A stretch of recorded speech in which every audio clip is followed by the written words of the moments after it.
Let me get my house set up as well too.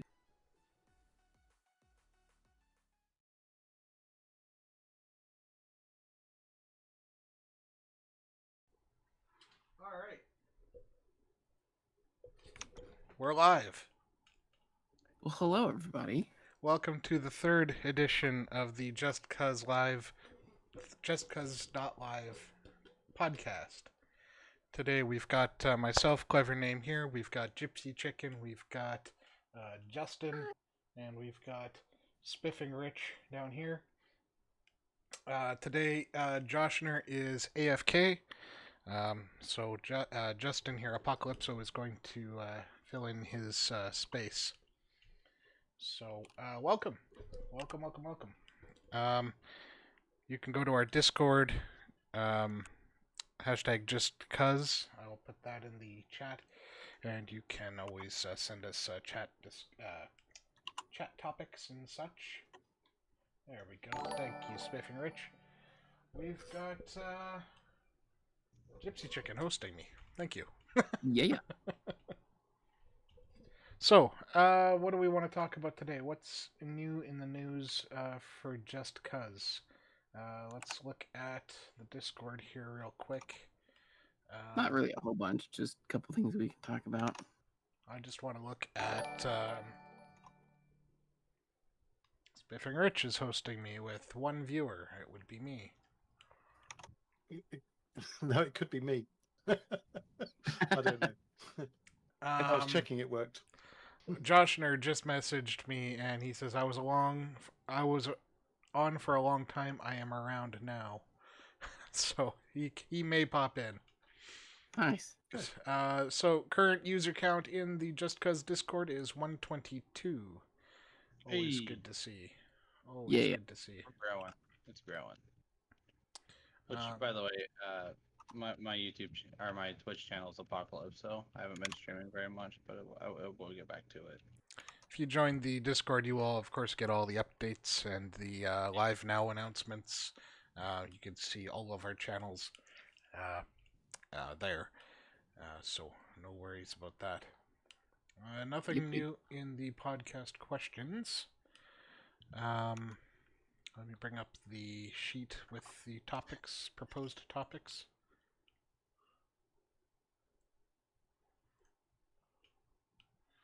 So Been kind of a quiet week this week, but we have a couple things. It has. We took a break last week because of this reason, but just for continuity and keeping active, figured it's a good idea to get something out there, even if it's a short one. Well, I mean, the other weeks when we've sat down, we've had so much content that we, actually knowing when to stop's been the hard bit. So this is true. We talked a lot about all sorts of stuff. Thank you for joining the stream there, my friend. Can't read your name. I'm seeing Aux6. Aux6. Fantastic. I guess I could look you up on the phone here. Oh, I think that's Alex. Is that Alex? I think that's Alex. Excellent. Excellent. Hey, Alex. And Joshner, if you are watching, you are welcome to hop into the stream anytime.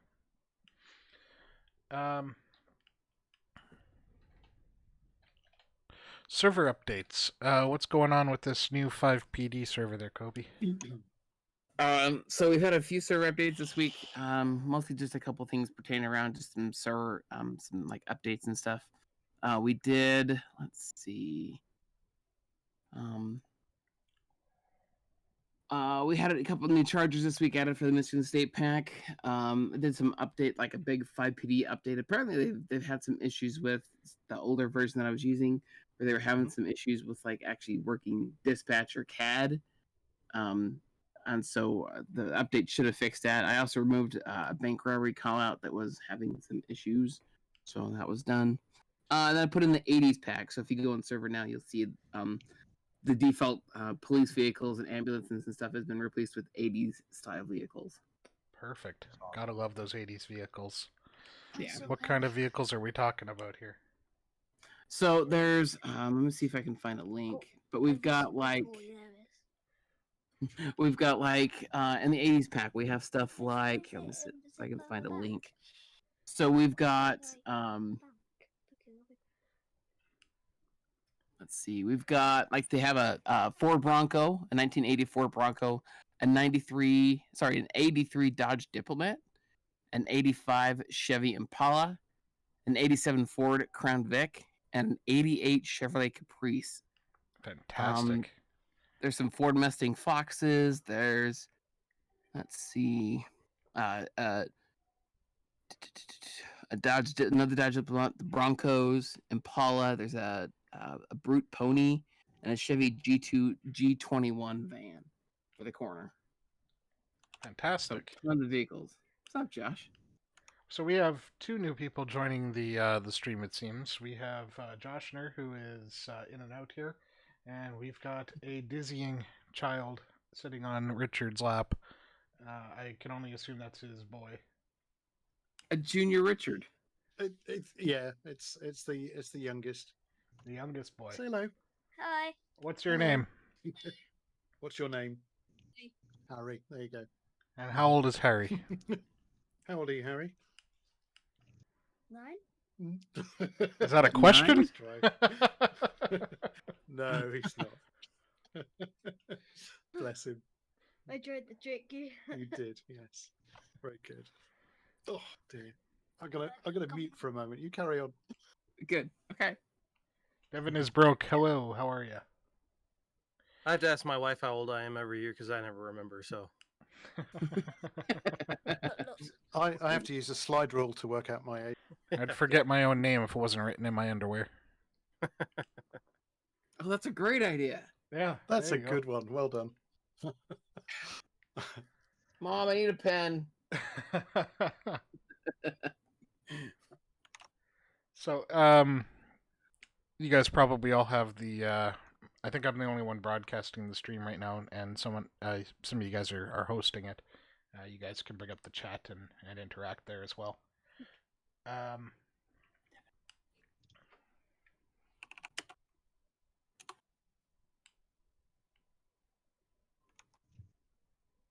Josh is old as dirt, and I'm older than that, and Richard is even older than me. So, there you go.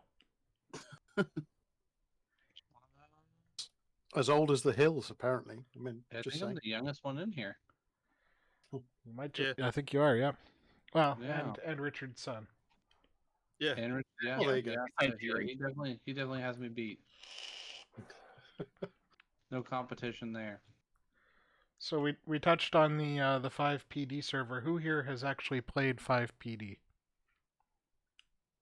So I've given it a go, but as you guys know through my screen share shenanigans, I kind of struggle a little bit with the 5PD kind of flow, and I end up just shooting things, you know. So you like playing? Not following the. You like Well, playing? it's like GTA Online with yeah. without any danger, so you can just kind of do what you like. So that side of it's fun. I need to master the CAD and the other aspects of it to take it a bit more seriously. But no, it's good fun. There's something there for everybody, I think. Yeah. Devin prefers the RP aspect of 5M more than the 5PD. He says. And Yeah, me too. I guess I can get that. different things. Yeah. Just a different. Well, game. that's kind of the No- same thing. no- Though. I mean, we all came from the Civ world, so like Mm. for us to go over to 5PD is. I know you guys all had roles in Leo sided stuff, but as far as I was only a reserve for a cycle, so like I don't have too much Leo sided stuff, so I got on a little bit and messed around, but that was pretty much it.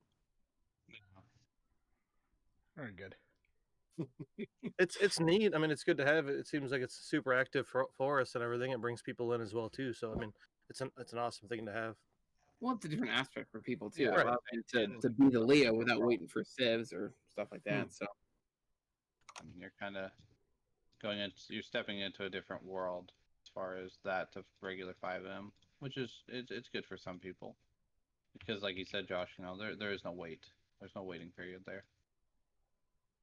And I think the other thing about 5PD is that it depends because there's kind of not a set of published rules yet. Is that right, Colby? I don't think we have kind of a published set of rules other than there you go. So you can just get on there and be silly basically, and let your hair down, and do all the things that you can't do inside an RP community without any issue, which I quite like. Just let your hair down and let rip.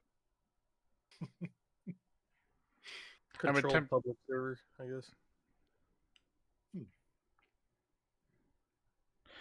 So what else do we have here? We have sorry.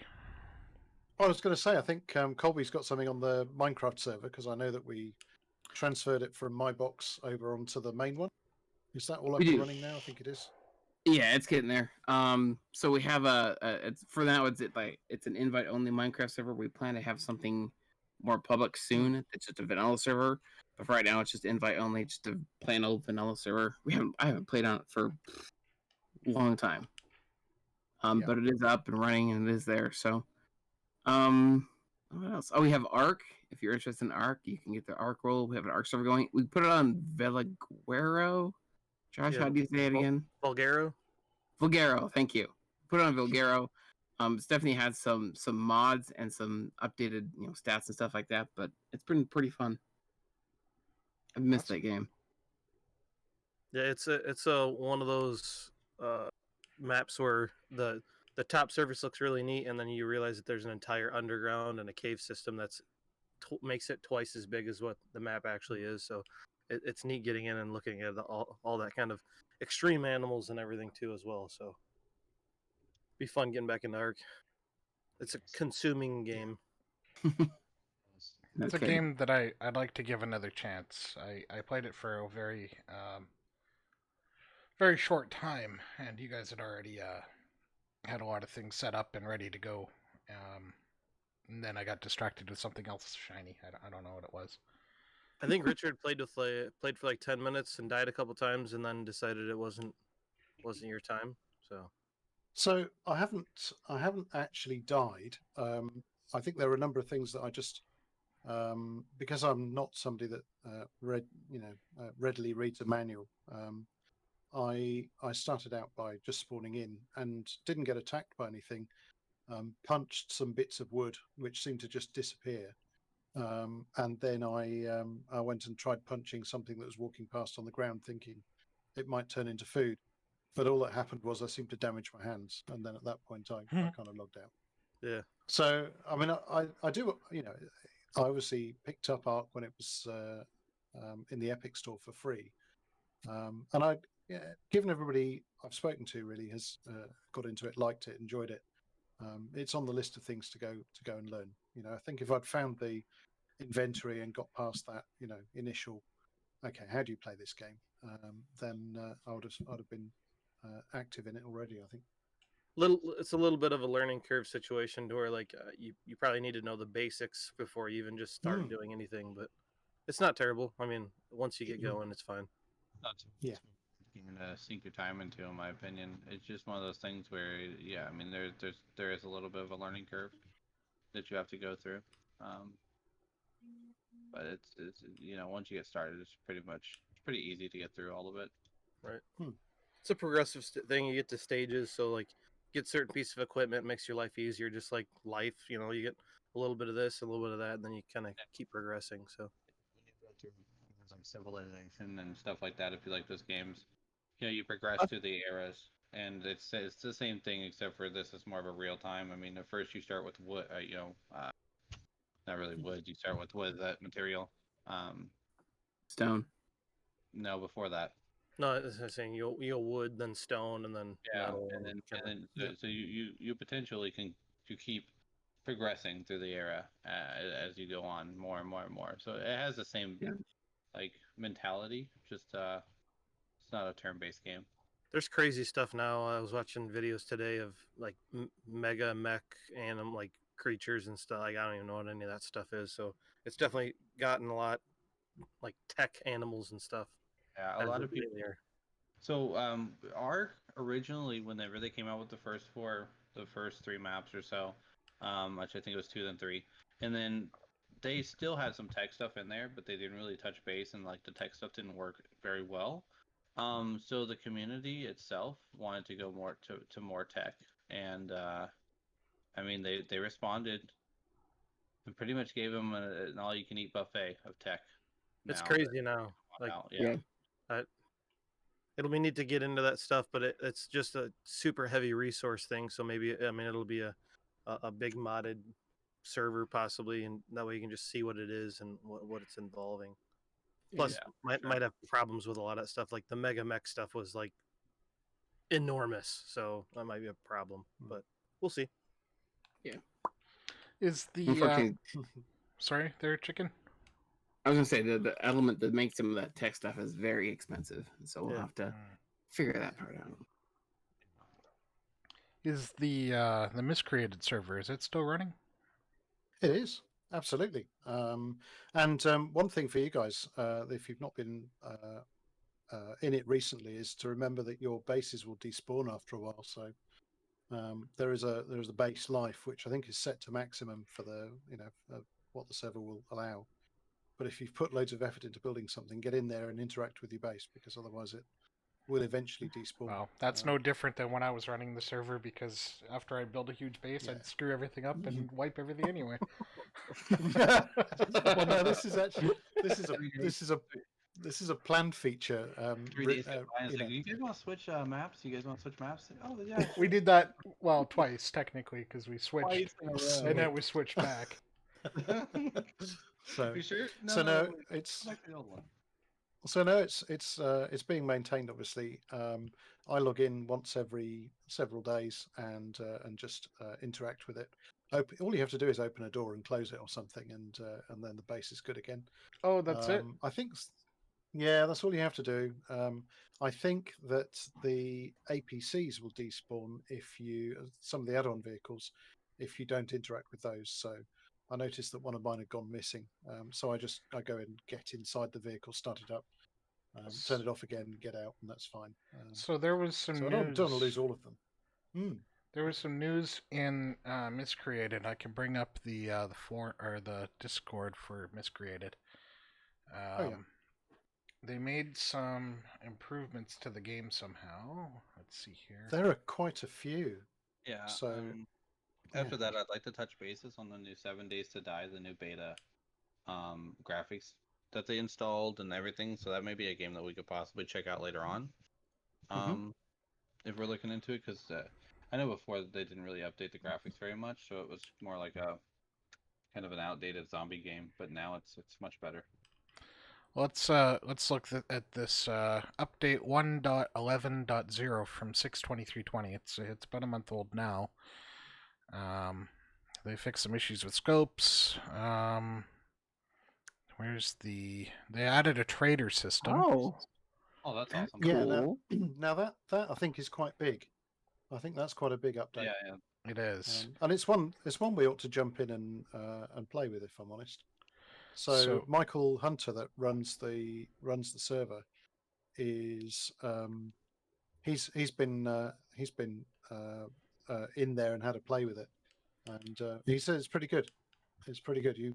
I think you go and you get a taxi or something to the trading area. There's something that is bigger than just drive up and interact with a kiosk. I posted the link that I'm looking at with these updates in the chat here if you want to look at it. There's a trader system, plus there's an outpost/safe zone, and I believe that's where the trader is found. So you go to this area, you can't kill each other, you can't do anything like that.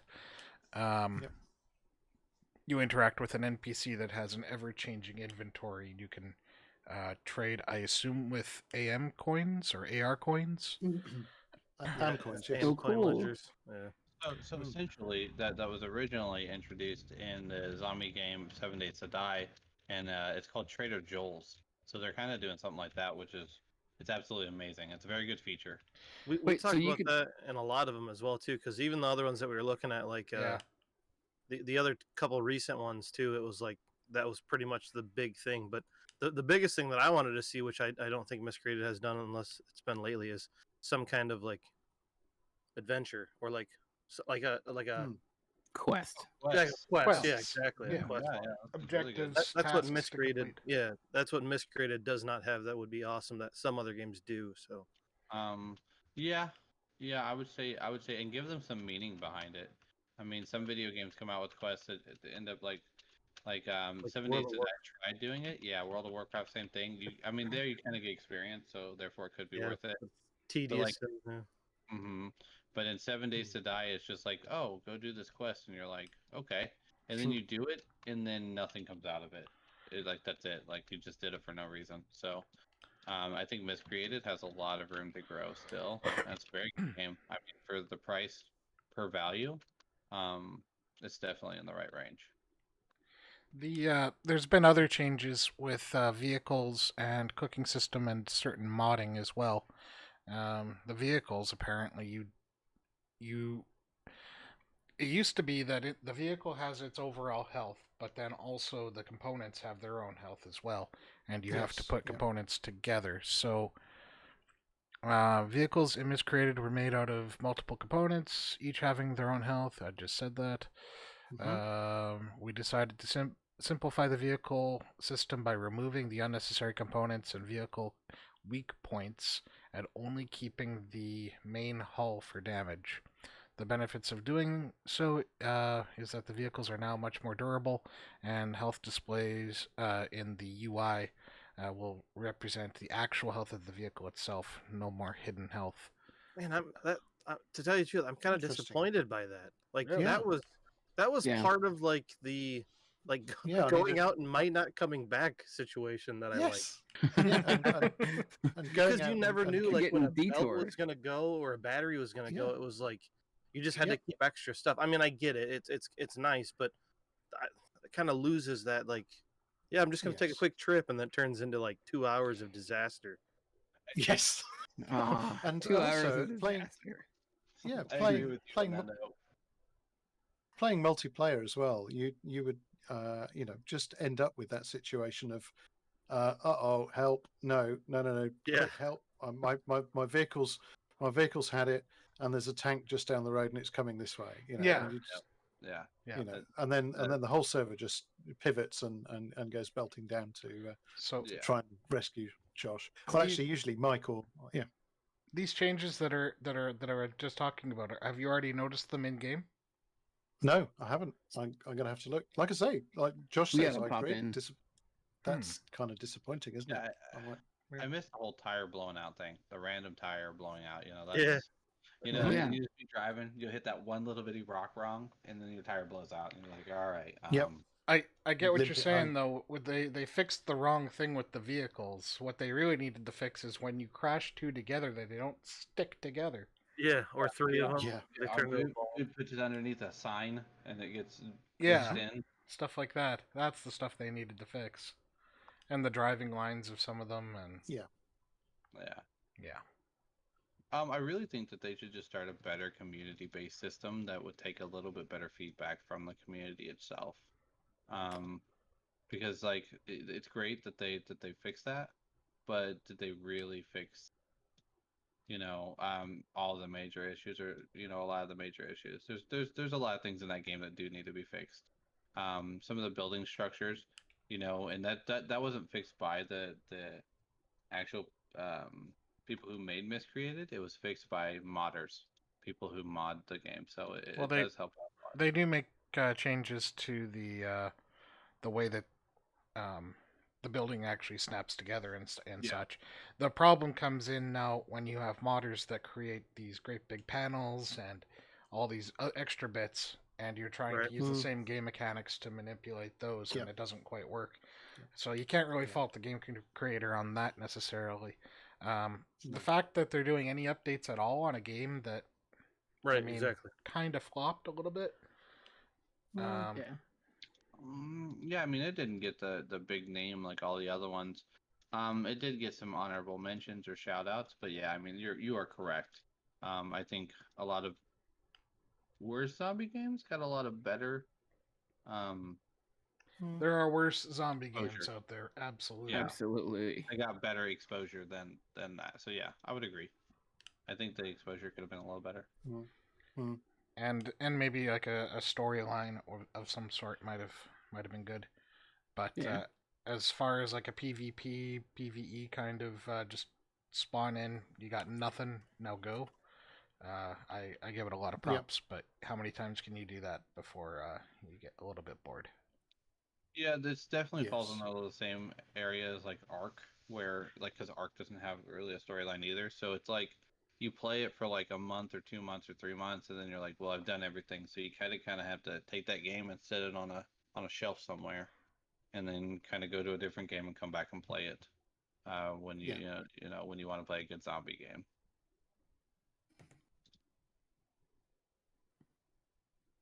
Looks like they added more cooking items too, like Mm. sandwiches, stews, more like deer roast, beef roast, wolf roast, Yep. and bread as well. That's cool.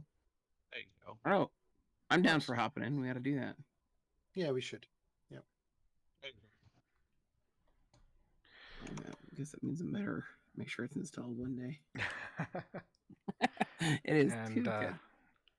oh, so I'm missing the chat here. We've had a few comments here. What are they? Oh, it's off my phone now.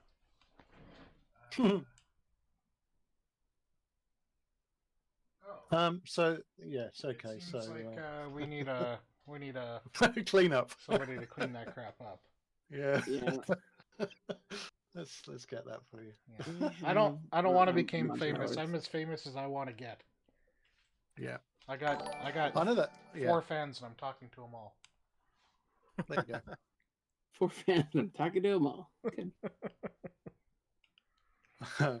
Isn't that the truth? If you're gonna advertise on my channel, you can at least throw some bits at me. Yeah. Yeah, let me know ahead of time. Yep. Thanks for taking care of that. First. Yeah, we should maybe work out a joint stream again and play a game together, even if it's just Wreckfest or something. Yeah, we didn't touch on that in the servers discussion, but yeah, the Wreckfest server's still there, and it is open to everybody. So just join the JustCuz Discord, and you can pick up the password for the Wreckfest server and join and play to your heart's content. Fantastic. And if you say you're going to do that, one of us might come and join you because that is wicked fun. Have there been any yeah, changes to the Wreckfest server? No, nothing. No, nothing other than maintenance. It's just the same as it was. I mean, if there are things that you want to see added to it, if there are things that can be added to it, I don't know. Then just say, and we can take a look at it. I think the only thing that we suggested was some different maps and maybe a car pack, but that's about it.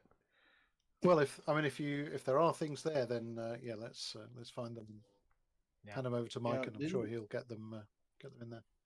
Didn't we get a mod that allowed us to be able to? Yeah, we did. We got that mod that allowed us to build quite a bit more than what was actually in the game itself originally. So that did help out a lot. So there is, I would say, somewhat of a community that kind of helps quite a bit. I think Wreckfest? we've moved on without you here, Apocalypse. We're talking about Wreckfest now. Oh, Wreckfest? Yeah. Oh, my bad. Yeah. Sorry. No, it's all right. It's all right. It's a good game. Very good game. Wreckfest No, is amazing. I think it was just the tracks so that they could cycle. I think we resolved that, so I think everything's fine with it. Good. We could change them up or get into there and make sure Wreckfest doesn't do any updates and just monitor everything. But that's all we need to do with that. I think the game really speaks for itself. You buy it to do demolition stuff, and it does. The only thing that I would have changed was about when you get about halfway through the game, you repeat the same stuff that you did in the beginning. Mm-hmm. Well, you're talking single player and all that. Yeah, absolutely. I'm talking about the game entirely. Yes. Adding a couple more multiplayer tracks would be cool, which I think that's what you guys. Yep. Yeah, I've only really done multiplayer because that's kind of what interests me. Right. Not so much of a grind the game and do Well, it everything. did make it to where you have to. I believe you have to play through the multiplayer to unlock a lot of things play through the single player to unlock certain things in the multiplayer. Yeah, probably. Yeah. Yeah. That makes sense. Yeah. So. They definitely wanted you to be a little more interactive with the game, which is cool. I mean, that's cool because most people they buy a game. It's like most Call of Duties.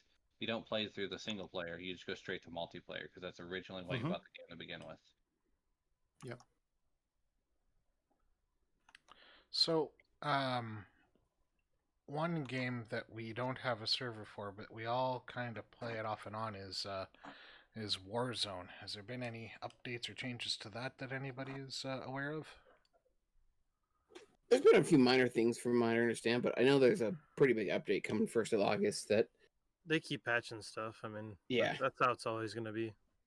There's always something that's, when you load in, you can drop your gun, and then once you get into the plane, you can come back and pick it back up. So they started patching that. I mean, there's just little stuff that people are noticing that they kind of hop on top of immediately. So yeah. and there's constant like uploads and like patches and stuff that you have to download every single time. It seems like I get on it. So Yeah. And And we don't the even game- know what it does.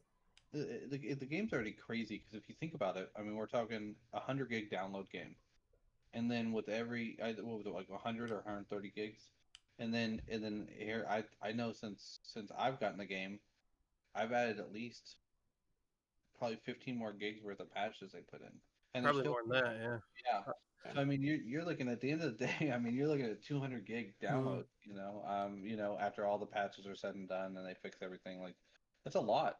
Yeah, I have the 256 solid state just for that game, and it's getting to the point where I need to either buy another one or figure something else out because I had other games on my solid state so that I could just load stuff off of there, and I had to pull 5M off of it and GTA because my patch it wouldn't download. I had to pull something off so I could put it on my solid state. So So that drive Yeah, is now weird. your Warzone drive. that is my That's- Warzone drive. deleting it, audio drivers and everything else. To Yeah, fit right. space for Warzone. I can play Warzone, but there's no sound. No, it's but that's what it's turned into. Like you need to have a 256 at least to download the whole game now. Aren't all video Yikes. games So- kind of getting to that level now where you have to have like almost a hot swap system? So it's like, oh, Like, what do I want to play Yeah. today?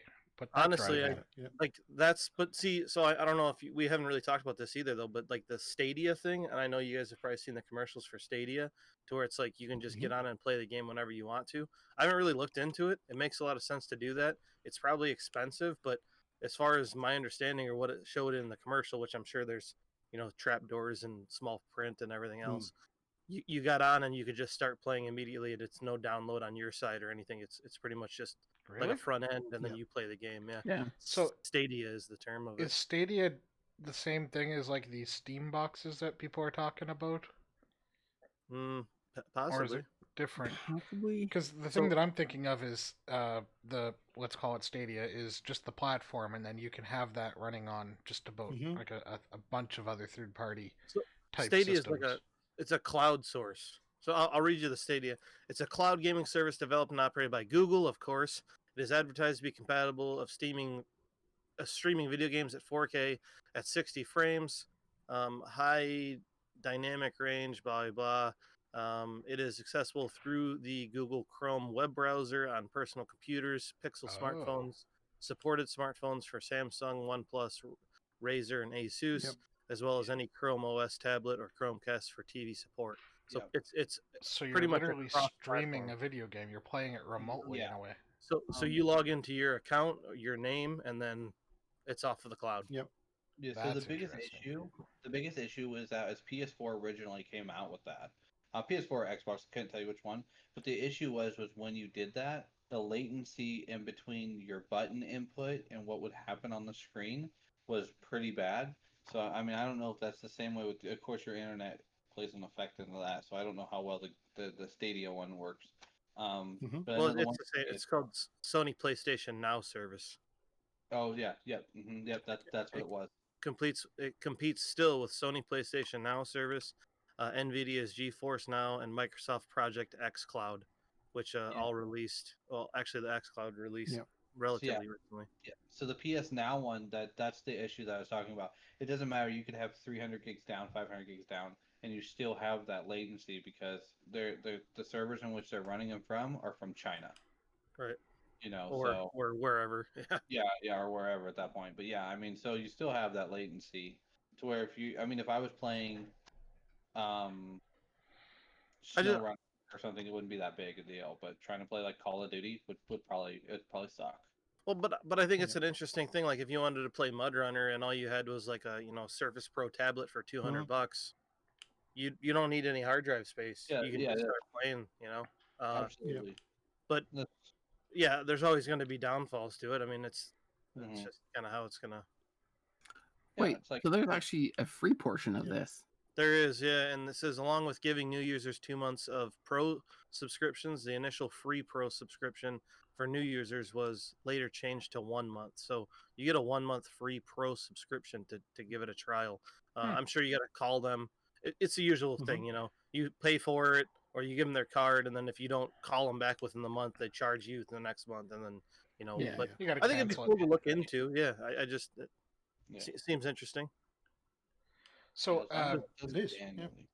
This is bandwidth requirements: 10 megabits, 720p at 60 frames stereo, 20 megabytes, 1080, 35 at 4K. so what kind of like actual hardware system requirements do you need then? Upon launch, Stadia's cloud hardware initially uses a custom Intel x86 2.7 with so this is all their That's end. all their end, yeah. Uses a custom AMD GPU with a Vega. Because Anything. You just need a phone. oh, that's interesting. So all the processing power is being done on their Yeah, end. absolutely. Everything. Yeah. It's just streaming the video. yeah. The service was expanded to several Samsung Galaxy, Razer phones, and Asus ROG phones in February of this year. Starting in July, Stadia became accessible on OnePluses, the 5, the 6, and the 7 series phones, and access to be enabled on other Android devices, tablets with Android 6 and above, and experimental features. So Android 6 is. So now all you need is like a Bluetooth controller, and you can go on. Yep. Or even not even a Bluetooth. You just need like a USB adapter, USB-C for your phone. So you could just use a Xbox One controller, PlayStation controller with a converter. That's interesting. So it's completely on their end, but I would assume the same thing, that if you're running it on a nicer computer, it's going to be better than running it on your phone. Maybe not. It might all be the same thing, but I would just assume so. It's going to be internet based at that point. And I mean, I would definitely.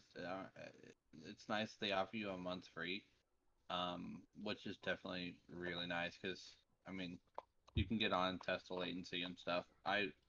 A lot of times like PlayStation will keep their older games on that we grew up playing, so that's for us. That's what makes that service kind of very appealing to us. I mean, you can go on and play every Final Fantasy you want to.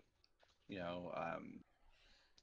can go on and play Crash Bandicoot. You can go on and play, all the older original PlayStation games that, we played. So it's definitely a big deal. So if that service got a lot better, I could definitely see getting that. I just kind of wanted to bring it up because I thought it was something that we might all be moving into sooner or later. So. Well, I was gonna make the joke that sooner or later they're just gonna send you a SSD with a game on it, but probably not, because it's gonna be like this. It's gonna be cloud based. Yeah. So yeah. So I do have a OnePlus 6, so I could try it if you like. Let you know how it goes. I'm still confused on what a OnePlus is, but it's a phone. It's just a brand. Yeah, it's a brand. Yeah, I want to see you play Call of Duty on it, Richard. So you don't want to see me play Call of Duty anyway, because it's a first person shoot 'em up. So by definition, I'm going to suck at that. So when you get your subscription to this Stadia, do you have to buy the game as well? No, it's all subscription side. Like it's all through Stadia, so everything is on their end. So you pay your $15 or whatever a month, and you don't get your right to it. Like, so you don't keep any game. So once you lose Stadia or you drop their service, you don't have anything for it. So that's interesting. Yeah, I mean, it makes sense, but the one that I found that was worth it, but you do have to download, is the EA one. That one right there. I mean, just because they have so many big hits right now, like I mean, For Honor's not that big, but all the Assassin's Creeds, all the Need for Speeds, all the I mean, you name it. So sign up for that one for like the $14.99. I mean, you do have to download it, but it is worth paying every month Well, to have. who was it that said that EA or Activision is moving to Steam? EA is moving to Steam. Yeah. That's a good thing. interesting. That is a very good thing. Origin's going Hmm. bye bye. Origin. Origin's still going to be there for kind of like how Ubisoft has Uplay, just kind of an authentication. Right. But it's you can still buy everything on Steam now. So Is it games that Dragon Sorry? Dragon Age, that's what's on. That's an Origin game. It's Dragon Age, I believe. Yeah, I believe SimCity is through Origin. Yeah, as they well. are. And Okay. another game that I have. So what happens to those? Do those automatically just work in Steam now, or? Yes. No. They won't they still, because they're an Origin game, they're going to later on probably release them into Steam, because the original owner of those rights will be part of Steam. Let's see. Somebody's sharing something here. If you bought your stuff through Origin, it stays on Origin. You can't transfer it to Steam. But if you buy something on Steam, you get it on Origin. Yeah, that's what I said though. Wouldn't you think that they would offer that on Steam as well?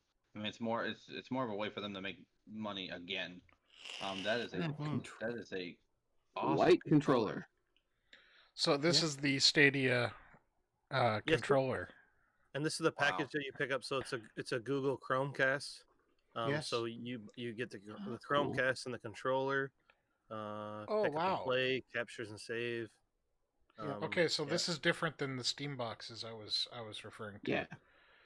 And then you can either get a different controller or an additional controller. It said it was $100, and I'm gonna assume that that's a annual, like a yearly subscription. I could be wrong. It's for Stadia. So if that's true, the economics of it are quite stunning then, because what does Xbox Live cost you? 40 odd pounds for me a year. It's $15 a month here, $14.99. And I have to go and buy a console of £300-400 to partake. And if they're putting all of that console cost into the cloud, and then you're just buying a controller and a Chromecast wow. Yeah, I see this being a way for parents to buy their kids video games, like this to play, because I mean, essentially, it is cheaper, but if you want to do competitive stuff, I probably wouldn't. But for the most part, yeah, I mean, this is amazing. I mean, if you just wanted to sit down and buy this for your kid so he or she could play video games, I mean, yeah, this would be a definite.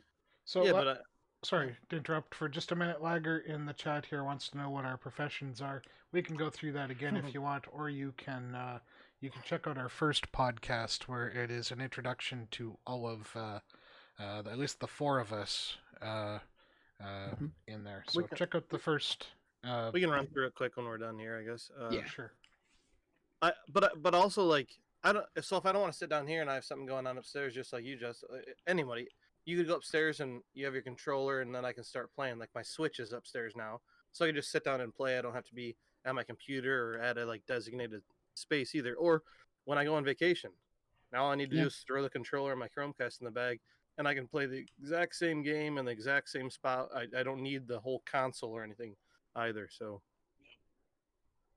it's interesting. It's an awesome feature. I mean, it is, as long as you can deal with as long as they had fixed the latency issue, I would get it right now. I mean, it looks amazing.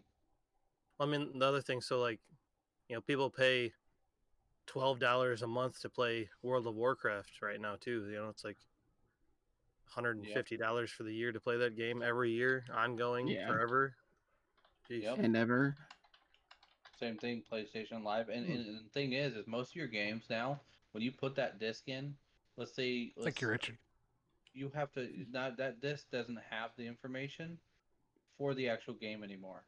What it does is it allows you to download the game from online, and that's what the disc is for.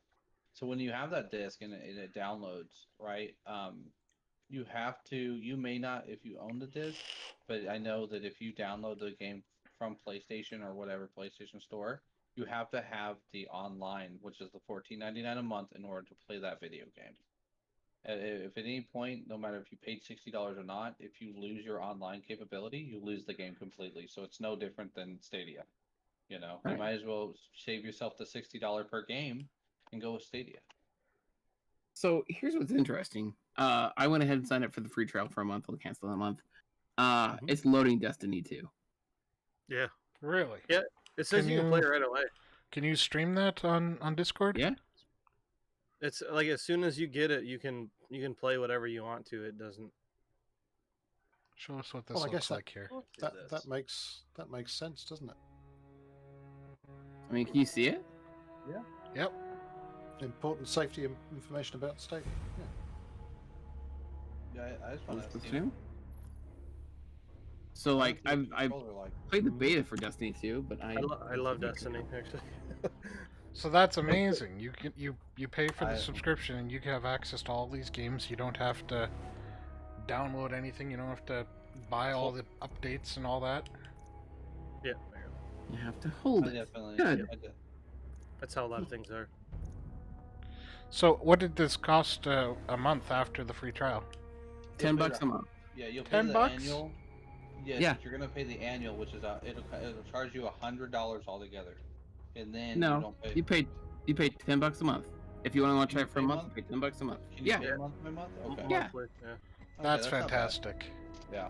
That is Yeah. that is pretty good. Let's isn't get it? in here. Let's check out the controller latency to see if there's any. Kobe, you have a Xbox controller? I do. Okay. Okay. Good. Oh boy.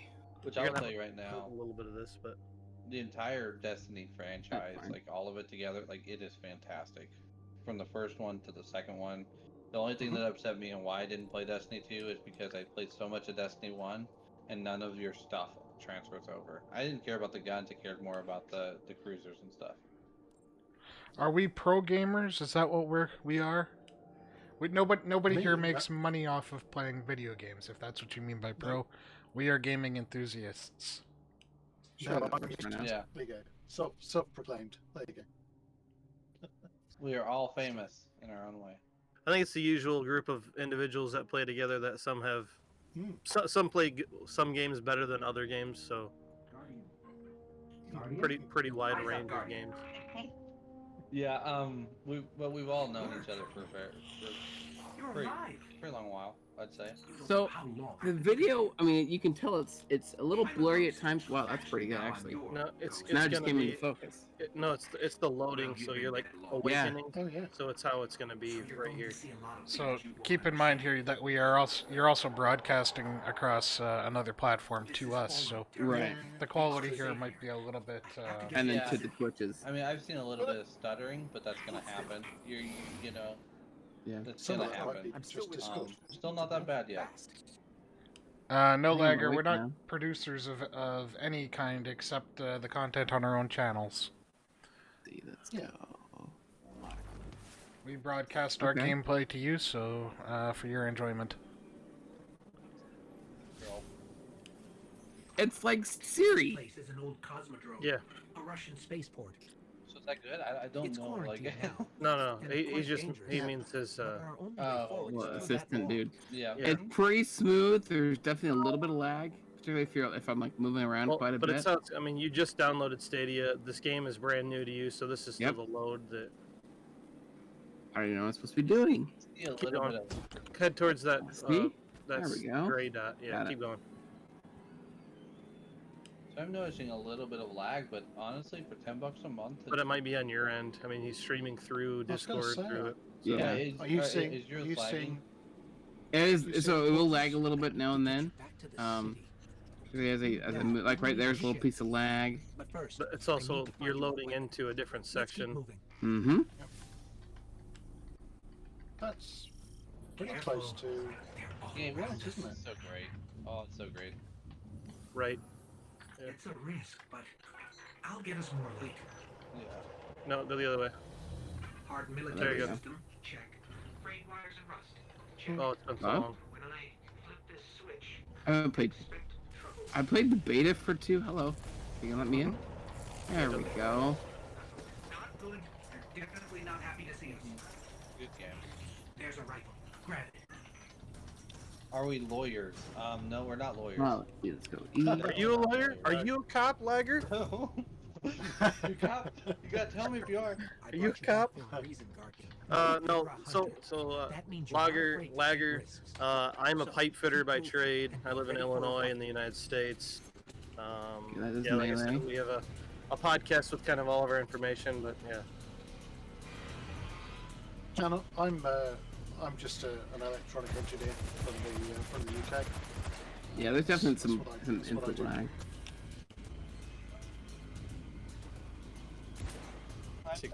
I wouldn't even. I'm just a jack of all trades. I've done every job that you can possibly almost think of. I've never stuck with any single one. Space shuttle pilot. I mean, that's There's a really big chunk of lag. the best way I can put it. Press C to melee. Gotcha. Oh, what I just did. Stay focused. If your tracker blinks, there's trouble nearby. So Colby, I've got to say that looks playable. It looks pretty playable. It's so I get a little bit of lag, but again, it could just because I'm streaming to Discord. Right. I have Twitch in the background. Plus, again, you just it hasn't been 5 minutes. Yeah.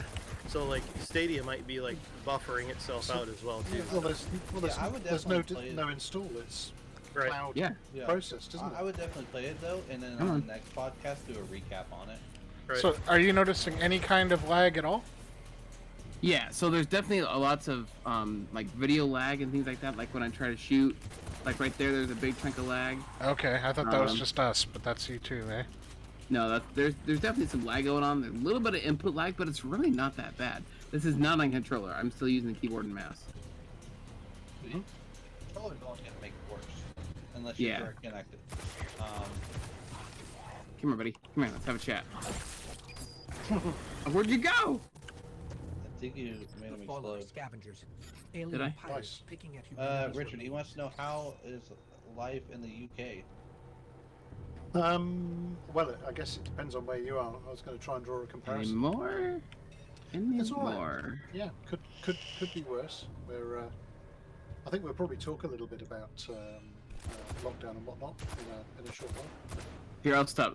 I'll stop my stream. I'll kind of No. I'll kind of keep playing a little bit, and then we can kind of move on if you want to. Sure. You should just do a Stadia stream, Kobe. And see, just run Yeah. through all the games and see how it is. I mean, like I might do that. every one of them.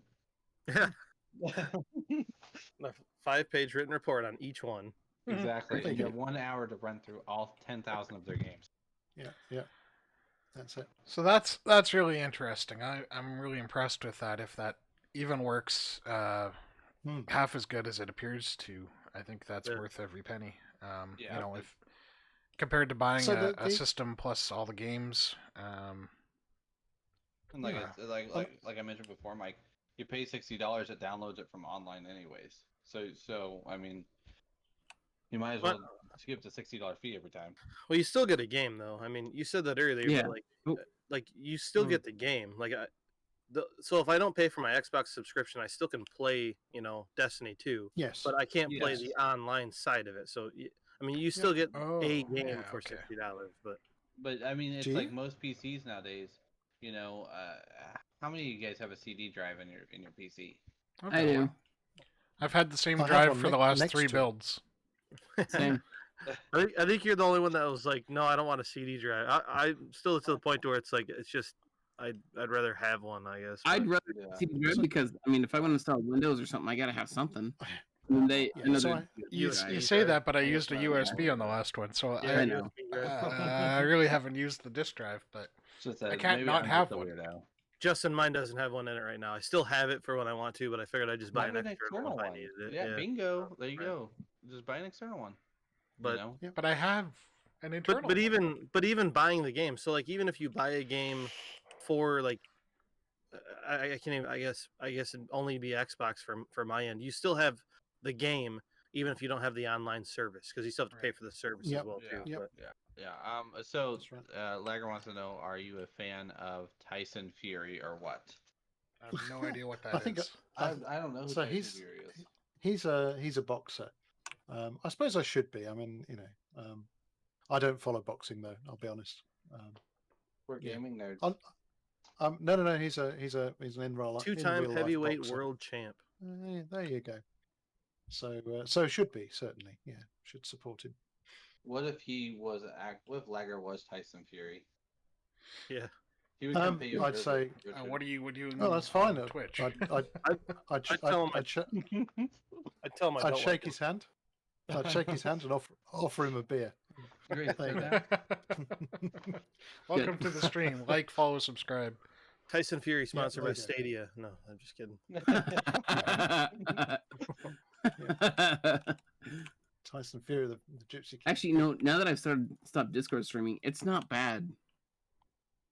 Like it's pretty playable.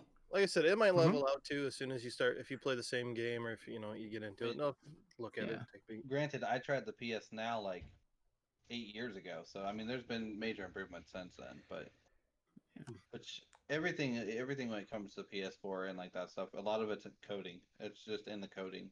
You know how well they coded the program to be able to stream it and all that. Like there's a lot that goes into that.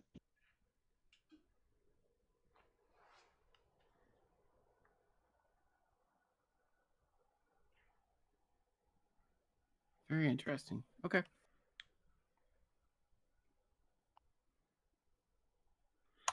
So what else do we know? We have any updates in the DCS world, Richard? Oh crikey, where do we go with that? So, I mean, anybody who's watched me in stream in recent times has seen me stream some DCS. So Digital Combat Simulator, and I've been having quite a lot of fun with the F-18 Hornet. And I think the thing that I think I touched on last stream was that it was kind of surprising me how people people I'd never heard of would just stumble across the stream and then come along and spend quite a considerable amount of time helping me to learn that aircraft. And I suppose that's one thing, and then you have this kind of moment of jeopardy when somebody comes into chat, talks to you for a bit, and you got a nice little conversation going in chat, and then they say which server are you on, and then as a streamer, your heart kind of sort of skips a beat, and you think this could go wrong. To murder you. Yeah, they could. Yeah, exactly. So in this game, people do have weapons and can use them. And as it turned out, a chap from Singapore joined the server, came and sat in the Discord streaming room with me, and we flew formation for I guess probably an hour or so. The other thing that happened was that somebody else that I'd not watched before, and I wish I had. So that was we call him 3 Shy. That's the first guy. Second guy turns up and raids me with something like 24 people. So for me, as a small time, no time streamer, 24 people is kind of a lot. And I think I peaked at about 42, which sort of blew me out of the water a little bit. Struggled to keep my composure. Big times. But and then, of course, he sticks around for a while. There's a whole bunch of follows, which is what I'm here for. I want to interact with people. And then, of course, he asks the same question: which server are you in? So that we have the 3 of us in the Cranes and Ammo server. Hey, Lager, thanks for the follow, man. Flying. There you go. Yeah, well, nice one. And so ultimately. We were flying formation, and I've got a couple of video clips actually. If I can, yeah, that's when I popped in. It was like 11 o'clock for me, and I get on, and you're, 3 wide, and I'm like, huh. Yeah, I was getting into trouble, shall we say? That's what I'm like. It's gotta be like 6 o'clock in the morning, and you're like, yeah, I gotta go to work. I'm like, God, I ain't going to bed. Yeah, it was. Shall we say it wasn't easy. So look, what I'm going to do is I'm going to share my window. I've got a couple of clips, which are Hey, Vano, just good fun. Thanks for the follow. Sorry to interrupt there. screen. That's right. So, Let's can we do- get a link to the Everybody can Yeah, feel. everyone's If Twitch. you guys all want to put your Big- Twitch feeds into the chat, I'm having a hard time trying to manage that. No, it's fine. It's fine as well too. So our Discord, everything's linked down there as well too. We have a channel every time somebody goes live. So Logger, if you want to hop over to the Discord, Yeah. you're more than welcome there as well too. go right down, bud. You can see all of us in there. And then every time one of us goes live, it pops up as well too. So Spiffing Rich is the one you're looking for. So here then, somebody changed my. Oh no, I'm just confused now because I've got the game on freeze frame. So this is 3 Shy who comes along and flies next to me in the prettier China Lake livery. Now watch this. Mike, you have to click on watch stream on your end. Sorry. Oh, I did already. It's Okay. gonna take a second update. all right.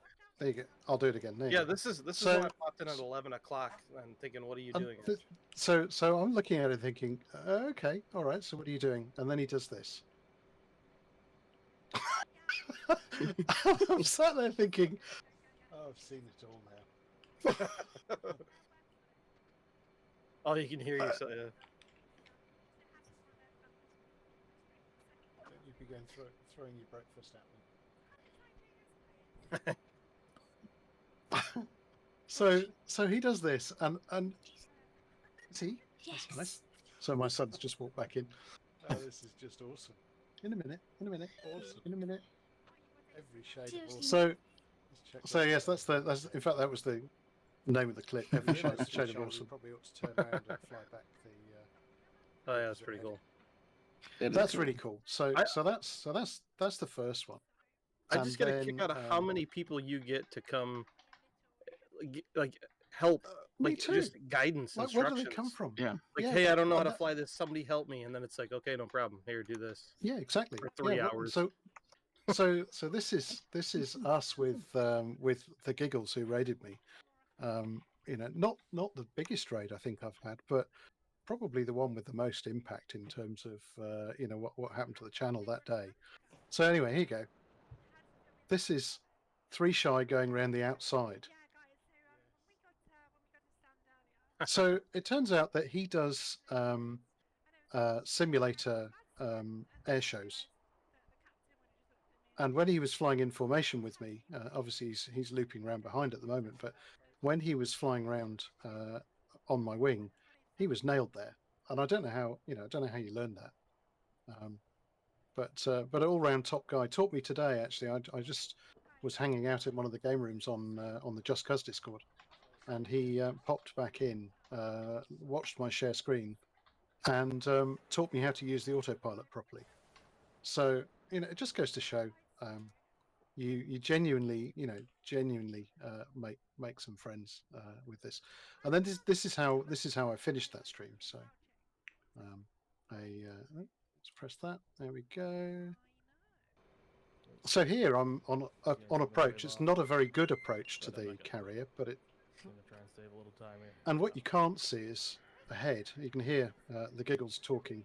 He's just made his landing. You see just down here. He's on the deck. I got it. I don't know what wire that was. He's on the deck still, and I'm coming in. 4 wire. Yeah, not the best. That's my altitude alarm. And just keep watching that deck. Are you clearing or not? I'm about to abort. You're about to clear. Get off the ship right now. Yeah. We couldn't have got that. Like, see all the people clearing that deck.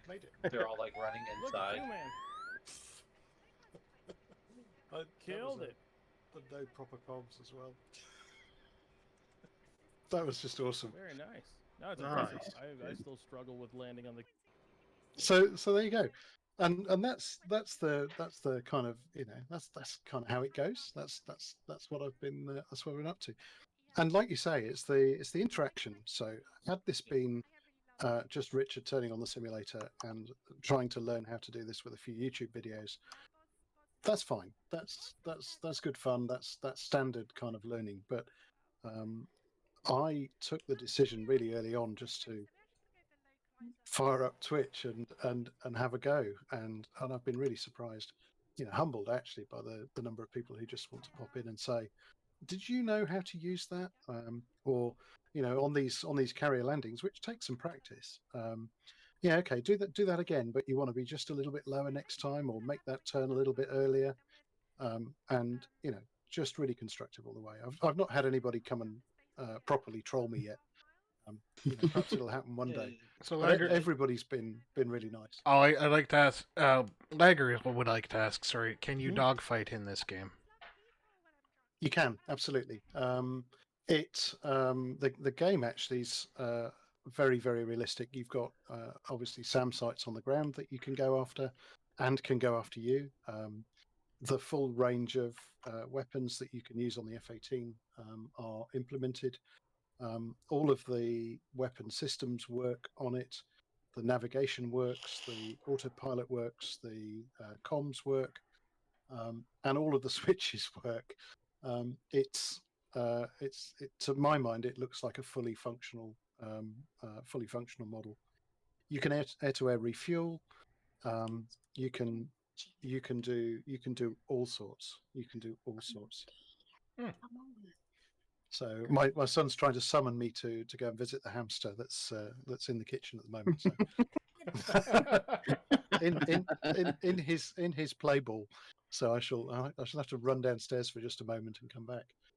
But no. The what I say is try out DCS if you've not come across it before. Download it; it's free. Get the open beta version from the Eagle Dynamics website, not the Steam version. Basically, it's better for compatibility. And there are, I think, at least a couple of free aircraft. There's one free map, which is the one that I use the most. And you can just get in and play. The Russian jet is fairly horrible to fly, so don't base all your kind of first impressions on that. There's a TF-51D.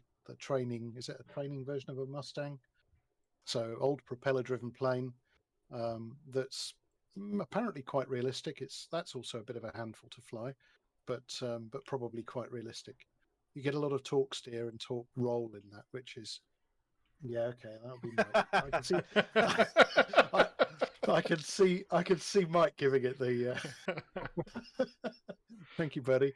And that tends to happen to me when I'm on approach on a nighttime landing on the carrier when there's nothing else to see except instruments and perhaps a few deck lights. And he comes along and blows me up, and yeah. So yes, good. So that's DCS. I'm having lots of fun with it, and I can only see me flying more and more and more because now that the aircraft is not completely learned, because that would be, I started it up manually myself today from scratch.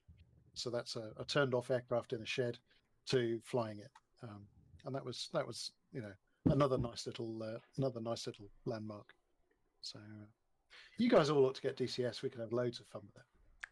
I just have a problem with each one of the planes costing so much money when you want to fly them. Yes, Josh, I think that's a really good point. The Hornet that I fly is normally like $79, but they have frequent sales that are half price, so you can pick it up for $40. And that's the trade-off with the game. Okay, yeah, so you see, what I think happens if someone that comes compares in and against a blows it up? game. You just lose that. No. It's an aircraft model, so you can have as many of that. You can consume them all day long. You're just paying for the right to use it, pretty much. Yeah, I mean, I know Star Citizen was that way. So Star Citizen was like the very first 100 gig download game. It's like 10 years old, but that's how what you could do is you could purchase ships with IRL money. So I mean, like I said, I don't know much about that game, but it's just so this is first. Yeah. First and foremost, it's a simulator. So it's designed to be as real as possible, and you buy the planes that you want to fly, and that it's that simple. There are 3 maps that I've got. There's a Syria map coming out, but I've got the Caucasus map, or Caucasus, I think it is. I've got the Nevada training range map and the Persian Gulf map, and all 3 of them are quite nice for kind of different reasons, I suppose. Two of them have the super carrier in there, and that is just stunning. Just to land on a carrier that has a crew that run out to launch you, direct you into the catapult and everything else is just fantastic. So, yeah, watch the VODs if you're interested. Watch a couple of my VODs, and you'll see what that's all about. So, yeah, I've talked for long enough. I could carry on all night. I'll make sure you check These out guys are Spiffing going, Rich yeah. on Twitch. Spiffing Rich on Twitch for his DCS content. That's always entertaining, and you can mess with his lights and screw with his landings, his takeoffs, and all that good stuff. Yeah, you can blind me with a follow. There you go. That's what you can do. Almost literally. Yeah. So, yeah, but that's your favorite part. It is. Yeah, that's why I made it. You know, absolutely. Yeah. And I can. Here you go. I can demonstrate. I don't know. That's my favorite part. I don't even know what the guy in the video is doing, but I just play with his lights. Yeah. Yeah. Cheers. Good. He's at work right now. Yeah. Hey, so Mahmood's in the chat. Hey, big shout out to Mahmood. Hey, Moody. Mahmood, what rank are you in Rocket League right now? If it's less than Diamond 1, I'm unfriending you. He's Diamond 2. There Diamond 2, very good. What does it go up to? He says Grand champ. Grand champion. Yeah. Wow. It's mediocre. So- Let's not give him too much credit, guys. mediocre. Right. Wow. Diamond. Yeah. The thing is, Mahmood can't afford to play with me anymore in Rocket League unless he's got an alternative account, because otherwise I'm just going to spoil his stats. Be like playing on your own, but with somebody tied around your waist. Yeah, I was gonna say Mahmood's got a couple of accounts that he plays on, so. Oh, good. That's okay then. Yeah. Accidentally got to plat 3. Oops. How dare you? Yeah. Good. So I haven't played for so long, Mahmood, and then I got on a couple nights ago just because I wanted to play a little bit. I'm a gold rank in 2s, so got that going for me. I think I'm probably brown and smelly rank. That's probably where I am. I think I'm wood. Is there a wooden rank? Here comes bronze. I'm fluffy Soil. wool rank. Yeah. Okay. Yeah. I lost like my last 4 rank up games, and that's what really didn't do any good. Yeah. When I played, what was that, like, I don't know, 6 months ago? I won 7 out of 10 and still ended up in like a low end gold. Like, you're really bad at this game. I'm like, okay. It's a hard game, man. It is a hard game. There's a lot of skill that comes to that game. Like, stuff that I would never think about.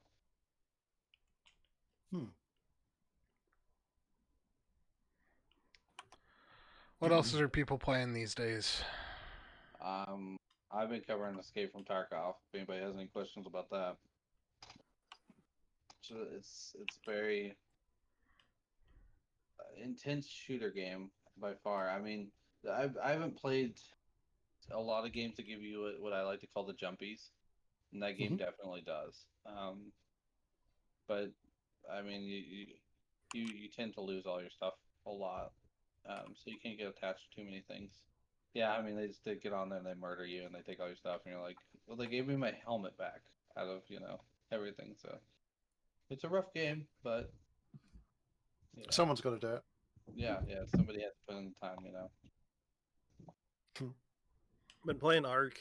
I got in, built small area living quarters and whatnot. Ark. That Bulgaria map is huge. Like I said, it's pretty fun, and I just like spending a little bit of time. The server's not so bad right now. We kind of muted some stuff so you can get in, and if you wanted to be inactive for like a half an hour, you could still eat and feed your animal and just sit there and live. You won't die from starvation. So yeah. A little bit of Rocket League, and that's been it. I got some kind of like IRL like life stuff. I haven't been around like for the last week really going on that apologize for, but I actually have an Illinois State plumbing test that I'm taking to be a licensed plumber in the state of Illinois. So I have to do some studying for that. I've been kind of involved in that. The wife's got garage sale stuff out behind me and everything else. So we're trying to get ready for a garage sale and hopefully moving this year. If the COVID stuff would pass over, it'd be a little bit easier. But yeah, just kind of stuff going on. A lot of trouble, and you're living in your basement now. Yeah, right. Yeah. She kicked me out of the upstairs. I'm down here now. I'm not allowed to step up the stairs into the kitchen. Only when she goes to bed can I eat. Work's been weird for me because I've been kind of in and out, and we don't have a whole lot of jobs and stuff. So I've been working out at our hall and 3D scanning some stuff. Richard, we can kind of have this conversation later on too. But I 3D scanned the entire building so I can put it into a computer model. So then I can take those scans and I can actually model it on the computer. And I 3D printed our computer lab. That's cool. Okay. Revit, which is our AutoCAD service that we use, they have a STL converter. And so now I can make anything in Revit and 3D print it. That's awesome. Nice. It's pretty neat. Mine ordered, Josh. Say what? Yes, I did get mine ordered. So I originally bought the Prusa, but they had that 2-month waiting period. So I went ahead and returned it, and I went ahead and purchased the CR10 Pro. Yeah. I went ahead and got that, which I should. Reality, I definitely like Reality. I think Prusa is very nice, but you have to pay a lot of money to get a really great product. All their stuff is really good. It's more like build size is what you have to worry about with them. But Creality, they still do their shipping for 3 to 7 days. They still guarantee you that 10 days max, which is amazing. So I definitely like them quite a bit. And most of that stuff, where you get most of your support is from the community. Sorry? The community support on that stuff is pretty great. Right. So, just interesting point here. We're now up to 12 viewers of this podcast. I think this is the highest view count we've had of a podcast so far, and we are encroaching on the highest number of people I've had watching my stream at one time. So, thank you for that. You've had 20 a couple times. Mahmood, you asked earlier why everybody's not streaming. That was kind of the whole thing. We think that it'd be beneficial to have an individual stream it and output content as opposed to all of us, just because it'll improve somebody's channel individually. So hashtag JustCuz. Yeah, and obviously it's not going to hurt JustCuz or the Discord or anybody. We're still outputting content across the board as well too. So, and I put all of these broadcasts on my YouTube channel as well as on the Facebook page, which is now up and running. If you're on the Facebooks with the rest of us, on the Pogo face. With the rest of us old folk, apparently. I'm on MySpace. I put it on my MySpace. Oh, on your MySpace too? Wow. I have a Tumblr. Yeah, a Tumblr. I think I still have Breaking Benjamin as my like live thing when you come to my MySpace page. Man, whatever happened to Blogspot? Is that still a thing? That was pretty popular. Probably because I didn't know if MySpace was even still around. I've still got one friend, that default friend. I think his name is Dave or Jeff or something. In fact, after MySpace was dead, they still updated all the profiles and the interface, and which is crazy. But yeah, unfortunately, guys, I am going to have to go. My wife leaves for work in like 5 minutes. It's because we got started late. I'm sorry. I was trying to make it during the whole thing. It's all good. Always life stuff. Yeah. But yeah, no, I appreciate everyone who's on the channel, everyone who's watching. Clev name, or Mike. I really like to call you Mike more. Sorry. It's all good. I don't have my real name. So thank you guys so much for stopping by Mike's channel. And hopefully we see you guys next week for the same, new content, new stuff like that. So they said link down below for the Discord guys. Join. We play multiple multiple different games. So we're definitely down for more video games, more gaming, more gaming talk, stuff like that. So, but anyways, guys, thank you so much. I'm out. See you, See you, Justin. Justin. See you, Justin. Oh, am I ever glad he's gone? No, I'm joking. That's a bit mean. I know, it is. I'm sorry.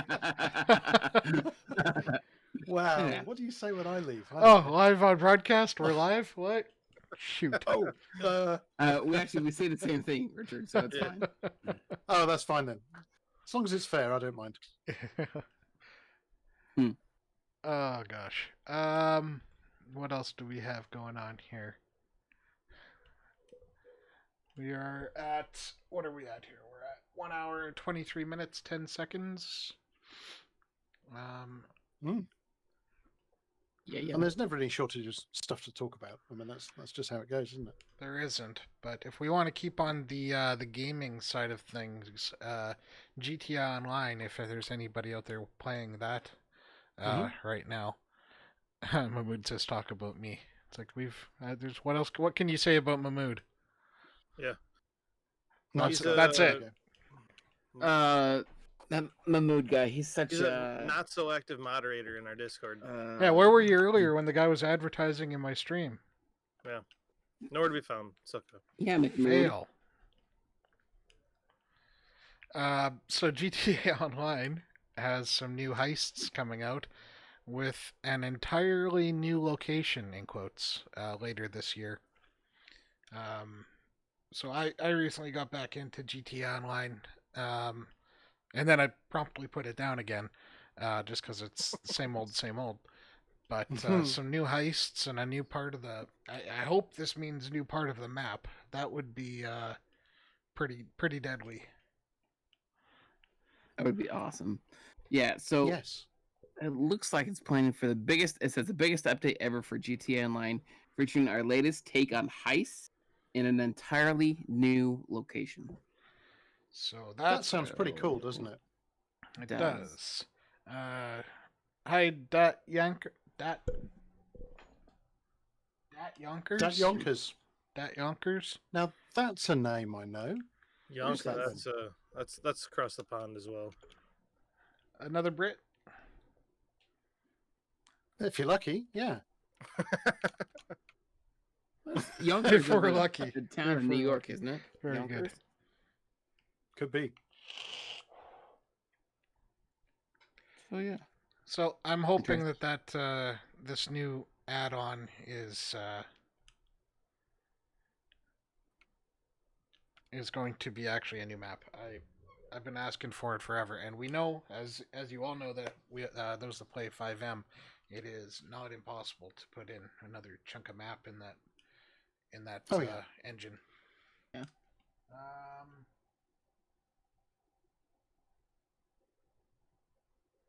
Roses are red, violets are blue, and there's something hot here. I guess it's you.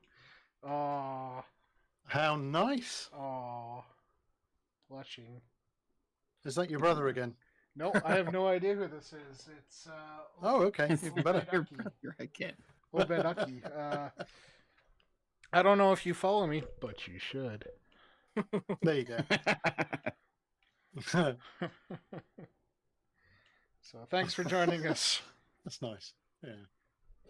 Welcome. There you go. Welcome. That's the word you're looking for. There it is. Thank you, brother. There it is. Or sister. Or friend. Or stalker. Person. Yeah.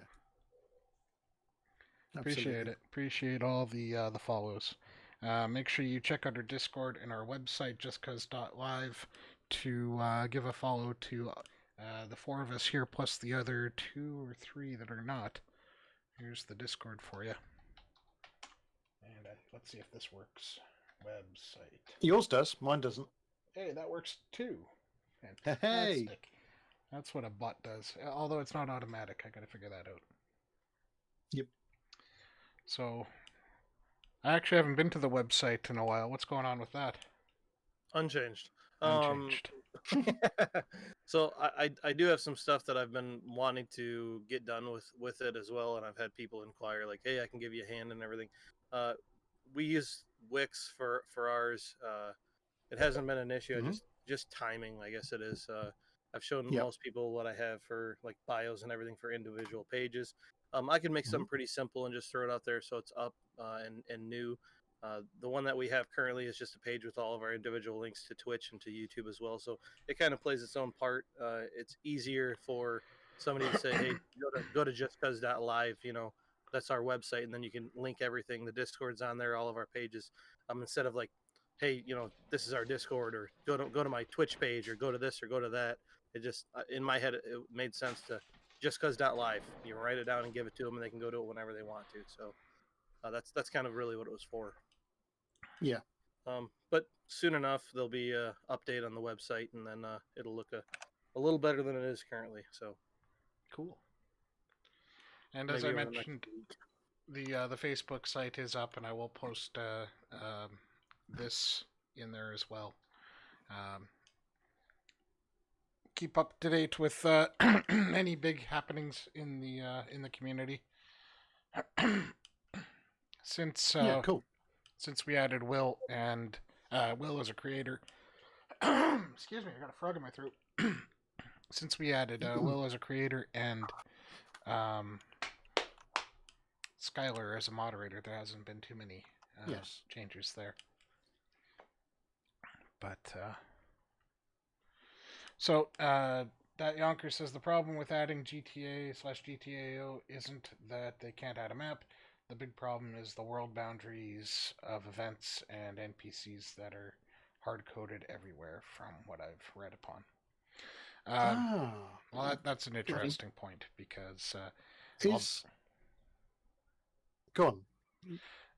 Well, I mean, even in the other maps that we have in 5M, there's no actual NPCs, I don't think, in those other bits of the map. Okay. So that's a very valid point. I'm not even sure if in the stock portion of the city if there's NPCs and stuff. Mm-hmm. I have to go hop on there and take a look. I mean, there's when I first started getting into GTA, there's servers that don't have any NPCs or any vehicles other than actual members. So like you'll have a whitelisted community, and there'll be no vehicles or any NPCs or anything. It is only people that are in the server, which is boring. Very. Yeah, with the drift servers and everything else, just like we've all gone into and messed around in. There's no NPCs or anything in those. So I'm trying to remember. So Dat Yonkers, is that Carl by any chance? I think that's the name I'm going to associate with Dat Yonkers. Correct or incorrect? Carl, that sounds good. Oh. He says yes. Yay, there you go. There we go. Hello, old friend. How are you? Nice to see you. So if you want to know anything about GTA maps, this man is the man to tell you. He's not a Brit, which is probably a good thing. He's actually from the Netherlands, if I remember correctly. I might be wrong. But yes, nice to have you along. He can create things in maps. He can also stitch parts of the maps that you'd see, or the items that you'd see in other games. He can extract and stitch them in for fun. There's a lot of really big kind of skill there that he's not kind of. Sounds like somebody that Gypsy Chicken should be talking to about our 5PD. Do you know? 5PD Yeah, server. I reckon so. Yeah, I reckon so. Yep. I'm down. There you go. Man, I tell you, that'd be funny to see a part of a different game in like GTA. Like you're walking around downtown, like GTA on the west side, like a Vespucci area. Then all of a sudden you realize that you're in a Modern Warfare map.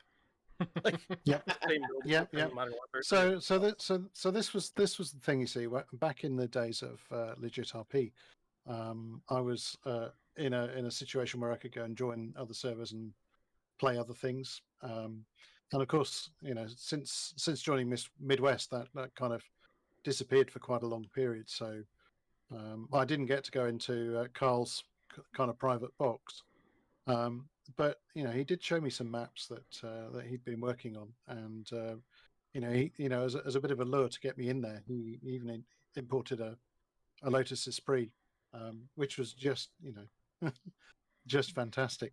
And we were driving through, I forget what particular map it was, and then there was a burger shop perfectly stitched into the side of it that you just go, that okay, all right, got it, good.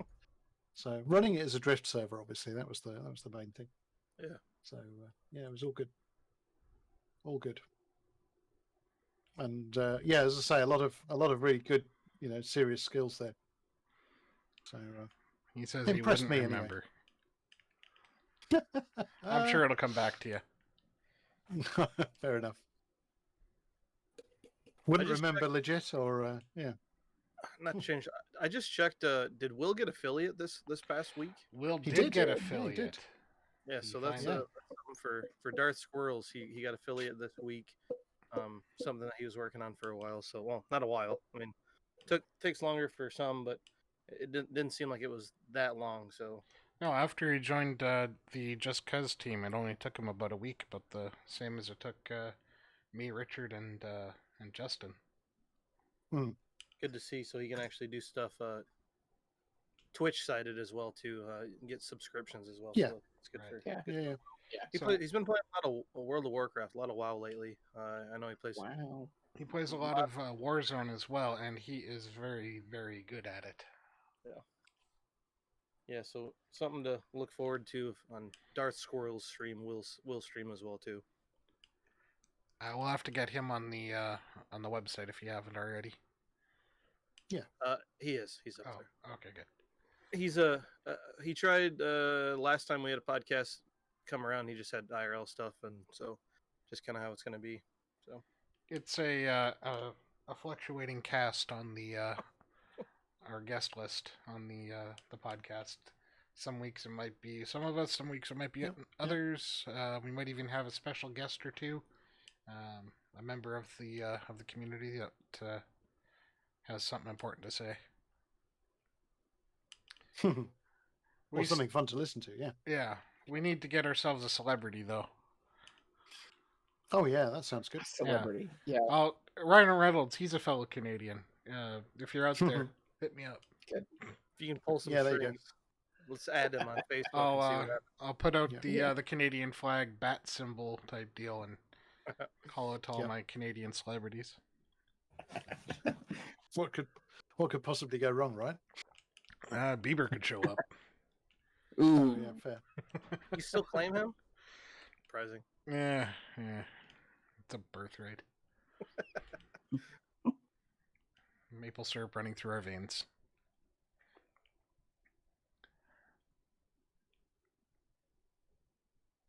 Don't flame. Okay.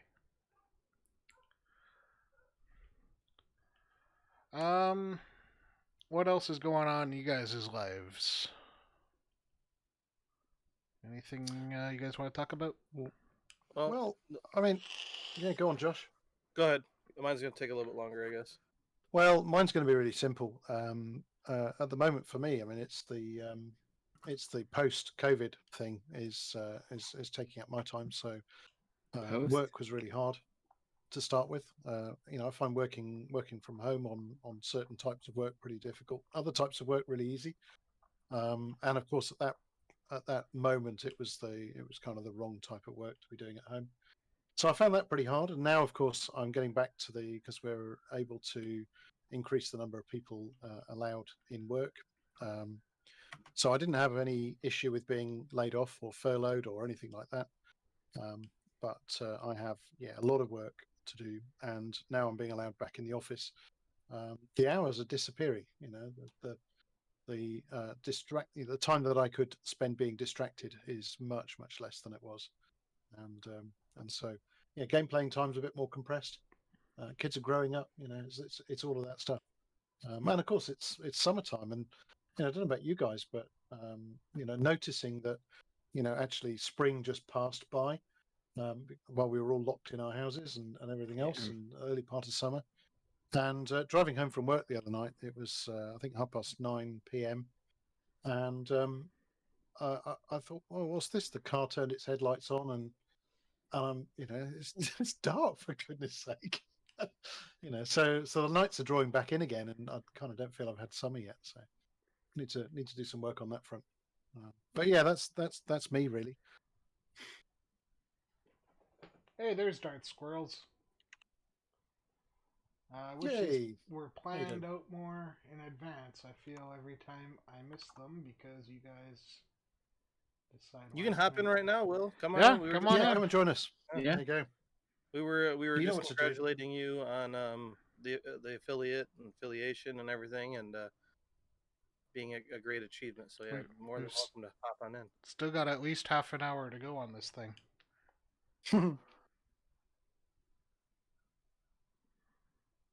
So, go on. uh, You were going to say what you're up to. Go ahead. Before I change the subject. Well, I was going to say if Colby wants to say anything about personal life or IRL stuff that he has going on. I cannot wait to go to the house. That's about where I am. We are locked up tight here in Idaho. We went to a wedding last night. That it was the first time that we'd actually gotten out, and then we actually went to a rooftop bar. So we were out and about. Yeah. All right. I guess I can. The last couple of weeks, I've been relatively busy with stuff going on. I'll show you guys kind of. There's not gonna be a lot of video-sided stuff. At least some images on what I'm talking about. It's easier to kind of show you than it is just to talk about it. So, so this is a Faro scanner. Hopefully, you can see on this side. This is what I take some 3D scans of. It's a relatively simple unit to use. You push a button, it records. It's got an SD card inside of it, and then it saves information on here. So this all kind of links into everything that I do construction trade-wise, as far as like front end on buildings. And then this is kind of the overall BIM and VDC side of it, to where you can actually look at the ductwork going in, or the piping, or the electrical going in on a job site without it installed. So none of this sheet metal is actually installed, but you can visually look at it. This is a Halo lens. Google Glass is kind of the same technology as well. There's a couple of ones. Oculus has a hookup for it as well. So you can tour a building or tour a room, augmented reality, and see everything that goes in. There's kind of some videos here that this just has the entranceway of a building. They wanted to see how the scaffolding was going to be. She's got the Halo lens on and she's looking around. This is what she's looking at. So this stuff is all CAD, Revit, Navisworks, Faro technology. It's all kind of built into their programming, but you can walk through a building like this. This doesn't really show too much, but it's just kind of a representation of it. So you could actually go to, a cornfield, and if somebody was going to put a hospital in that field, or, whatever it be, you can walk through that building before there's one piece of equipment on the property. So this is the stuff that I think is awesome to get into. And technology based is crazy. I don't think that we have enough as like field guys or guys that are in the field installing stuff. We don't see enough of this front end of it. And I think this is awesome to be able to get into.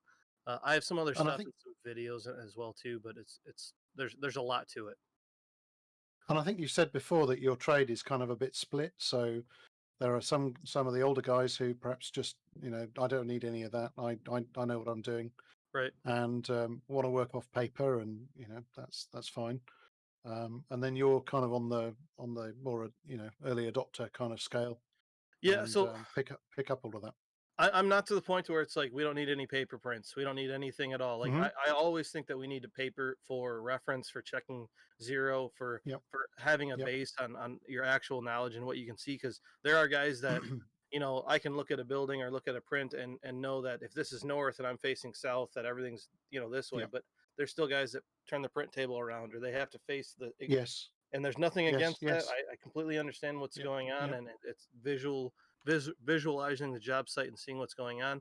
And this is kind of the same thing. So none of this sheet metal is in yet.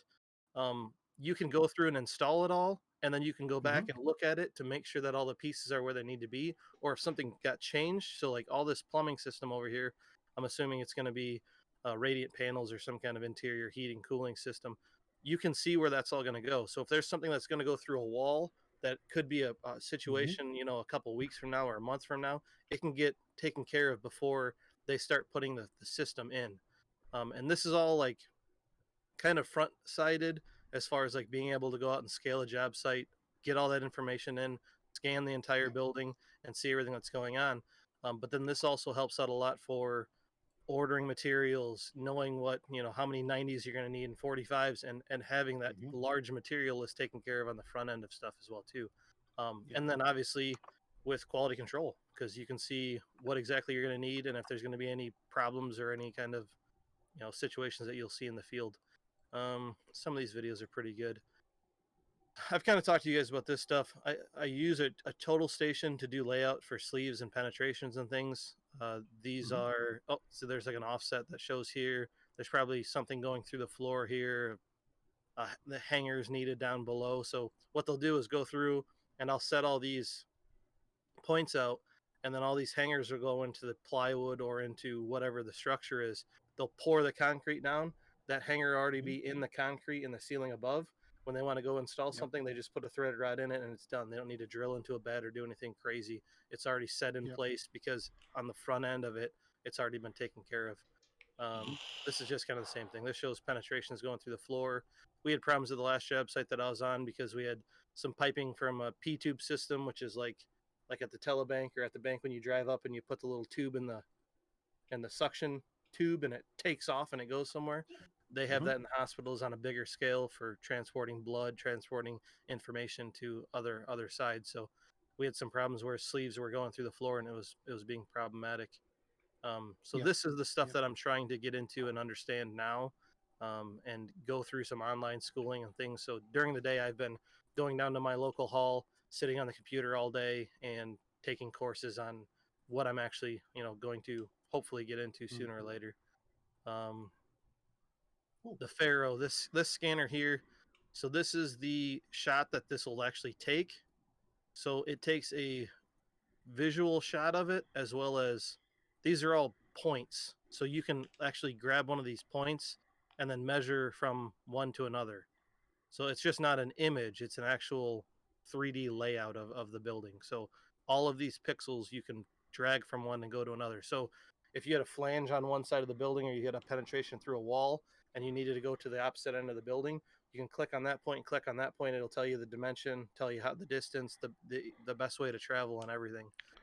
So this is the computer side stuff that I think is awesome to get into, and renovations and things that are really neat to see. And again, I've just been a guy that's been install the pipe, put it in for no reason. Like, this is where it goes. This is, you need to make sure that it's going to happen. And I'm trying to get on a different side of it, because the technology in every trade, you know, across the world is going to lead more technology based, to where you might have less people installing, but you're going to have a lot more people on the front end of it, making sure that's going to be controlled well, or turn out how it's supposed to. This kind of technology, though, is, I don't want to say scary, but it's crazy as far as how much it actually picks up and how good they can get everything. So he's actually walking through the shot that he took with, I'm going to assume an Oculus. Yeah, but he can walk around and see a fountain. So like, you could take that image and then you could, you know, take that fountain out, or take something out of this and then see what it's going to look like in reality. But yeah, these are all controllers and everything for the Pharaoh. So kind of stuff that I've been working on that I think is interesting. So that's cool. That'll be my go-to for the next couple weeks, I guess. I take my plumbing test. I got to study all that stuff as well too. So we have a new talking head in the channel all of a sudden. It's Darth Squirrels himself, Mr. Will. The newest affiliate with a unmade bed. How dare you? I thought you were in the military. A, not anymore. I can't even beer. B, my wife is laying in there right now. Oh, well, okay then. Used. It's being used. What's up, Will? Good to see you. finalized. Yeah, not too bad, brother.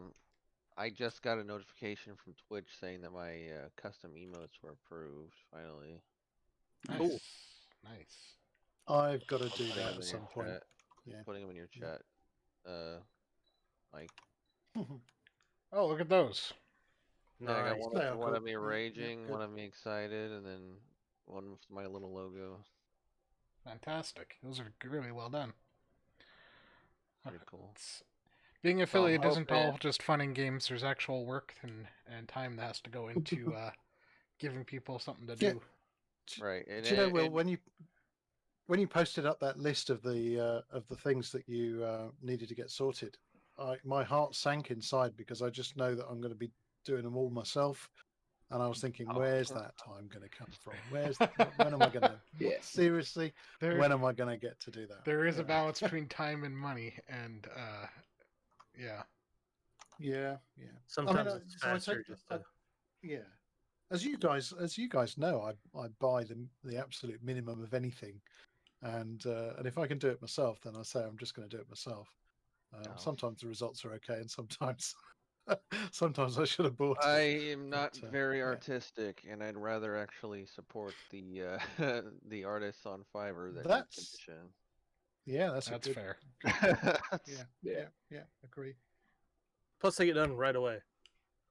Yeah, That's they get true. it done really quick, and then you have like they give you like a couple. If there's something you don't like, then you can make changes on it. Mhm. They're very quick, very respectful. They all, Yeah, in my good. experience, I've always had really good work done. So Yeah, I think Justin's So- used them a couple times as far as just Fiverr in general, I guess, and he's had pretty good stuff as well. I mean, I've used different artists, but like Yeah. I've had one artist that made my logo, one artist that made these, one artist that made my logo animated, one artist that made my little overlays.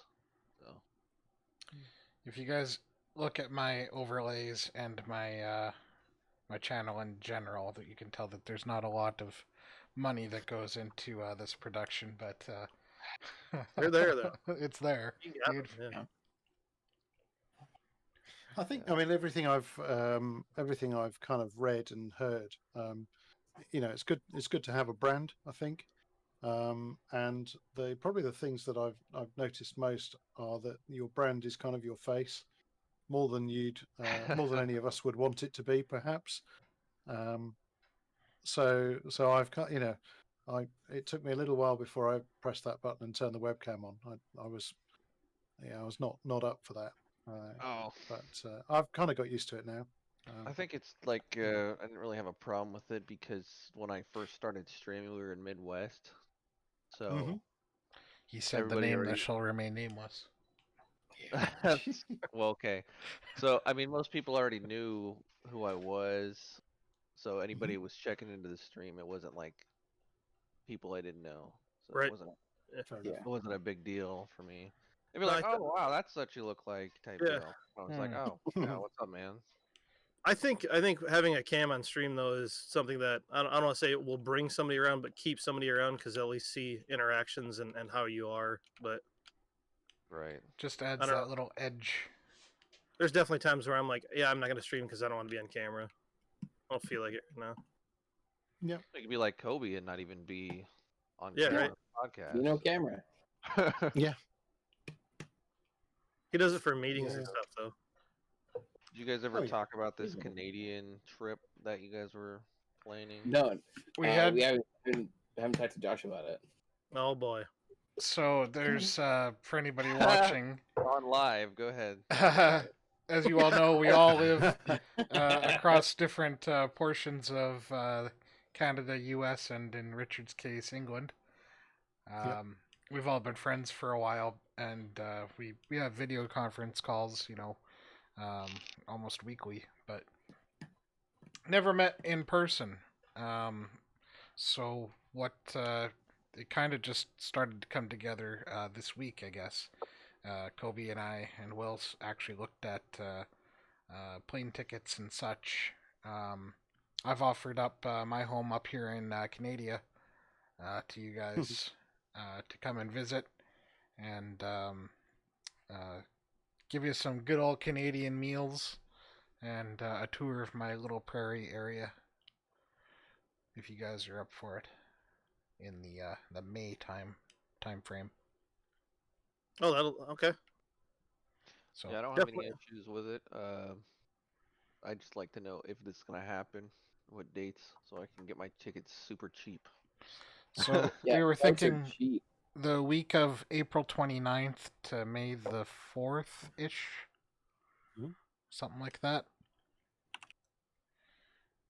Yeah, for me, flights were super cheap, like right out of my little podunk airport. And Josh, you have another friend that lives up here in my town that shall remain nameless. No, he's a streamer. He probably wouldn't mind, but yeah, actually, like 5 blocks away from you, which that'd be funny to see him as well too.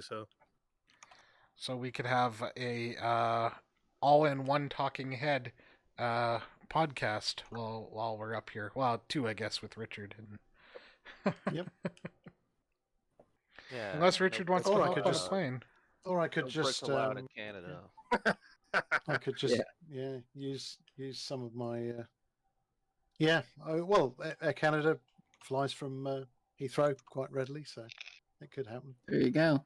That is the longest Twitch handle I have ever read. I don't even know what to make of that. If you could spell out what that's supposed to say in the chat. That's my wife. That's my wife. That bitch from Palestine.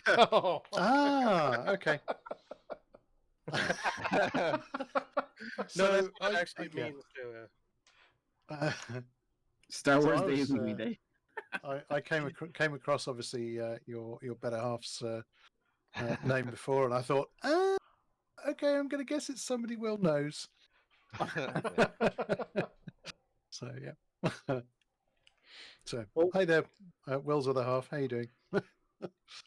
Well, you are part of the other Discord, so I guess as much info as you want to spill out to people or you want to give out, you haven't really been introduced, I guess, officially. So who's that? Will. Will. Jesus. Oh, am I supposed to introduce myself? Is that how this works? Yeah, go ahead. Go for it. Oh, okay. All right. So my name is Will. Obviously, I go by the handle Darth Squirrels. That's my persona. I stream on Twitch. I've been pretty much streaming pretty much every day. I might skip a day or two. I don't have like a set schedule or anything, but been playing a lot of Warzone, Call of Duty, World of Warcraft, whatever the hell I feel like playing. Yeah. Pretty laid back. Good. Like to have a good time, interact with the chat. So, yeah. As of right now, I'm a Bit like the rest full-time of us. college student because I am using my GI Bill. I got out of the army. I'm using my GI Bill. Trying to find work, but COVID is a bitch. So, yeah. Yeah. That's about it. Like to have a good time. Fantastic. For everyone else, it's another civilian member from Midwest from a while ago. So Oh, kind yeah. of how we all met, I guess. Before I got the hammer. Well, we'll not go there. Yeah. We are all either current or former staff members within the civilian department, or even members of the community, for that matter. Yeah. That army guy, I can see your comments, brother. Hey, I know who that is. Yeah. Hey there, Brandon. How you doing? Somebody, I saw him on Discord the other day. I was kind of surprised he was on. I hadn't talked to him for a long time, so. No, he's back. See you, Brandon. He's back active. Yeah, he's been around a couple days. I was in for 5 years. Not too fond of the army. I have no plan of going back in, but it gave me the GI Bill, so I'm not complaining too much. Paid for my college tuition at about $3,000 a month, so not a big deal.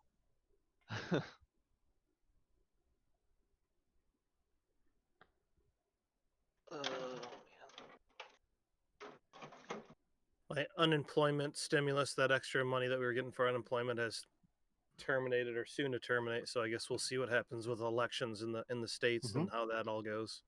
That might be a long podcast discussion sometime soon too. lots of concerns for that. Yeah. Yeah. There's lots to talk about in that general area. Indeed.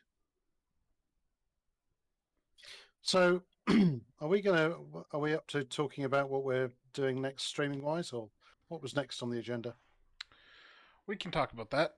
I've got some ideas for streams that I just cannot get off the ground because my computer is still on the main level. I got to move it downstairs so that I can start recording or streaming my drum practicing and things like that. I've been going to a lot of I've gone to 2 jam sessions so far in my local town at a bar that really small crowds, which is nice. And pretty much everybody that's in the crowd also plays, save for maybe a couple of people. Nice. So you're playing to people that you're going to be watching eventually, or vice versa. And it's like here when we play video games. Yeah, kind of, yeah. Yep. Gamers for gamers, music for musicians. So last night, for example, I went up with my regular crew and we played a couple of songs, but only a couple of the ones that I've actually been working on. And then played a bunch of songs that I know of but never played before, and generally went well. And then later on, I was nominated by the guy that's hosting the whole thing to go up and play with another group that I've never played with, to play songs I've never played before. And I made my way through it, and on the very last song we played a Zeppelin song, and I'm kind of looking at what I'm doing, and then I look up and I notice that everybody that was sitting kind of far back is now kind of moved up towards the stage, and I'm like, oh, that's kind of cool. Nice. That's kind of neat. I'm doing something right. Did you play Stairway? No, that's Stairway is kind of denied. A yeah, there's a whole story about that, but yeah, you don't play Stairway. We did play My Guitar Gently Weeps by the Beatles. We played the Zeppelin song I played was Rock and Roll, which is a really fast kind of song. I wasn't sure what to think of it, but I muddled my way through it, and people were generally happy. So, anywho, I got a bunch of songs I want to work on and stream that, and kind of branch out beyond video games and just talking to some. I noticed there's other drummers on Twitch too, so I think that would be kind of cool, and hopefully they don't block my VODs. a stream with you out and about, like at a bar, wherever you are playing, would be awesome to see as well too. Yeah, we can see if we can make even that work. Just a cell phone stream. Yeah, that'd be pretty neat. Yeah, it's a little difficult because I don't play for, I could be up there for 3 songs and then sit, and then go up for another 5 and then sit, Yeah, I see. But I can probably make something happen. So you could even record it, couldn't you, Mike? Actually, you could sit and you could record it and then edit it down, and we could all sit and you could have an audience with Mike. Yeah, stream the recording and talk about it. Yeah.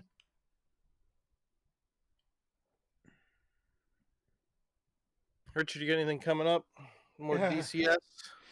Well, so I mean, DCS is going to be a bit of a staple, I think, because I'm having too much fun at it. Tonight, I'm going to join up with Jason, of all people. So you remember Jason. He's running something called Survive the Hunt in the 10.0 Drift server. So it's I think a slightly modified version of a game that's apparently been quite good fun on YouTube. Yes, it's 3 people hiding, and the rest of the map, or rest of the 5M contingent going looking for them. And the idea is it's suitable for mass streaming, so you could kind of flick round lots and lots of people and see kind of how it's going to go. And it's an experiment as well. Jason's been really open that he's not tried to do an event like that before.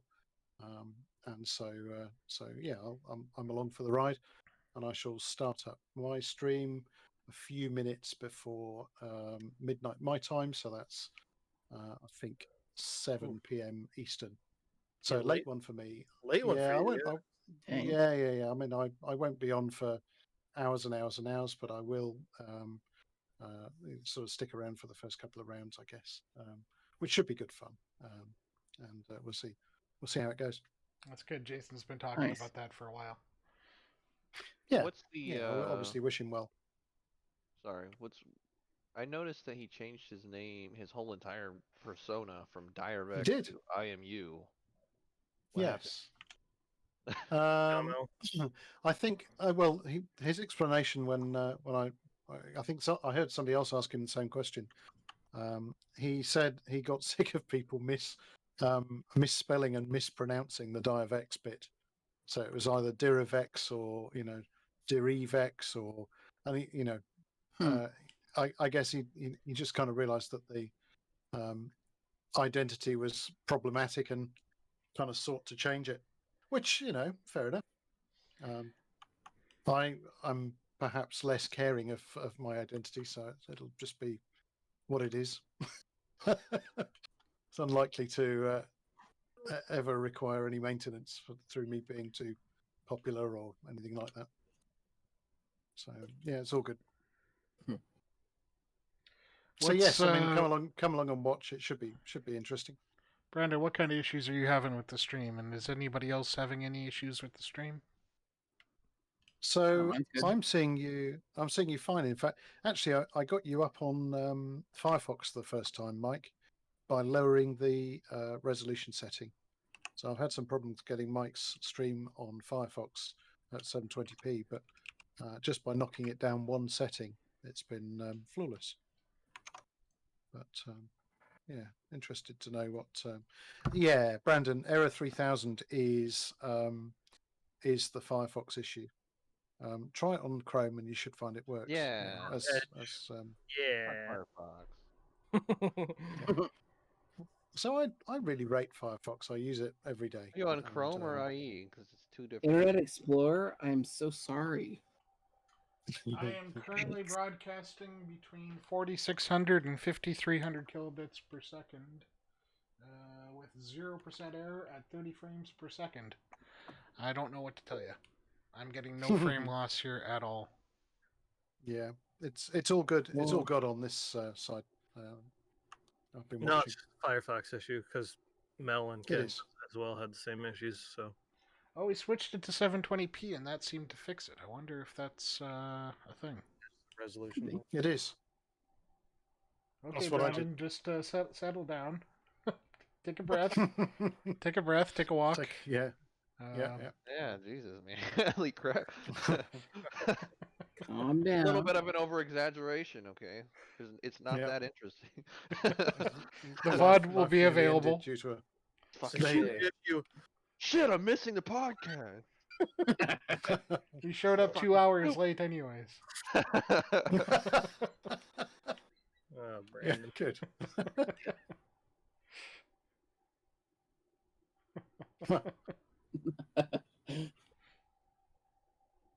It would have been. Am I supposed to DM everybody? What? We put up an announcement, man. Come on. Yeah. Facebook page, the Discord. There you go. So we now know what to do. You don't follow me on MySpace, Brandon. We're gonna DM Brandon every time that we stream. That's fine. I've got it. Good well, I have my Discord set up to only notify me when I'm announced. Announcement or when I'm announced only. When you're added, yeah. Yeah. So yeah, right. So I don't get pinged every time somebody posts in general chat or something. I think that's most people. Yeah. Yeah. Jesus. Most people with lives, maybe. It does. It does get a bit onerous when you end up with you come back and find 400 new messages. I should check the questions for the podcast and see if there's anything in there.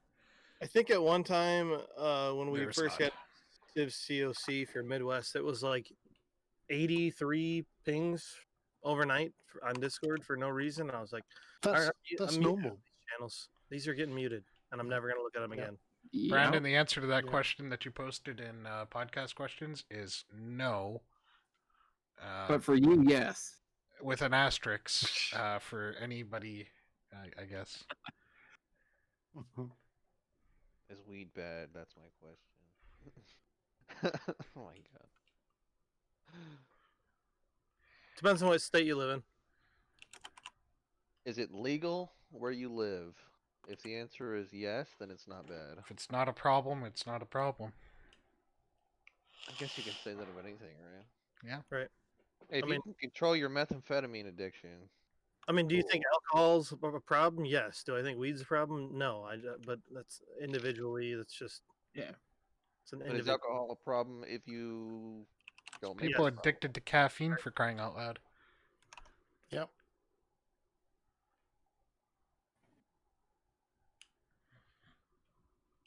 So I mean, we could talk about that because I mean it's legal Canada wide, but and actually there is an interesting Netflix documentary. It's called The Business of Drugs. Super Jaime. No, that's a different one. It's a good one though. It's a good one too. But The Business of Drugs, it's actually a series.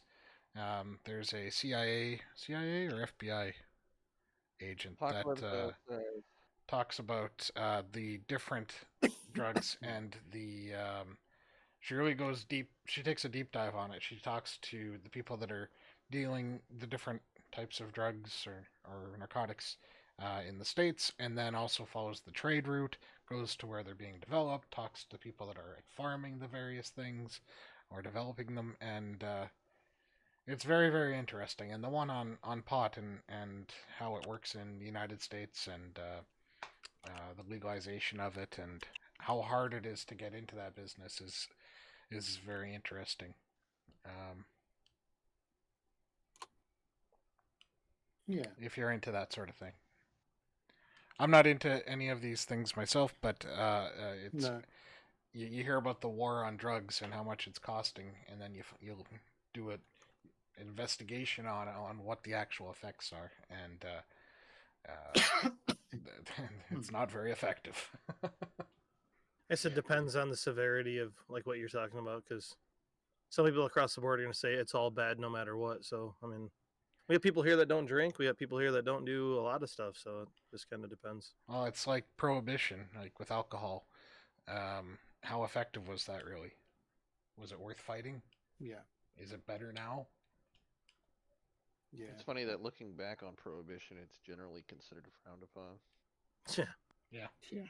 Generally. So Probably hundreds of years from now, when they look back on how they viewed marijuana, they're gonna be like, "Wow, what the hell?" and can you apply the same formula to things like cocaine and meth? Was it Colorado has medicinal cocaine now? What, really? Yikes. Stupid people. Yeah. I mean, it used to just be in Coke. So like it was like everyday medicinal use. Yeah. Like it was a prescribed thing that you'd go to the doctor and be like, just take this heroin. And now you've got things like your painkillers like fentanyl and OxyContin that people are getting legally from shady doctors, and the pharmaceutical reps are forcing these things with their facts and such. Oh, apparently it was mushrooms, not cocaine. And what people are finding out is that people taking these heavy painkillers like Oxy and fentanyl that can't afford the drugs anymore are switching to heroin because it's a fraction of the cost, and unfortunately it's got that nasty side effect of death and everything else. Yeah. So we kind of talked about this like in Discord as far as like targeting cultures and individuals and things, with drug use and how it affected population of people, because which I didn't really know, in the 80s they had a large, I guess it was crack, it was a cocaine push to try to get it all off the streets. Well, at that time it was mostly low income houses, which then affected a lot of people long term. I mean, it still affects people now because of the crackdown on drugs. So when you had all this influx of people going into penitentiaries and stuff, it was all low income individuals, Yeah. like people that were homeless. So they can only afford the lowest, the worst drugs that you could probably use. But it was all they could get their hands onto. So when they had this huge push for it, that's who they targeted. Yeah. And now it affects all of us across the board in the States. Yeah. But the war on drugs thing, I think that's going to be that'll go on forever. And the drugs will change, I'm sure. Yeah. Well, Unless they now want to tax across the board. now we're getting into synthetics and things like that, and there are lots of countries around the world that can develop these things, and there's an open market now because of the internet that you can just go online and shop for these things and have them delivered to your door. And they keep changing the synthetics, so you're actually buying chemicals that are legal, they're not restricted.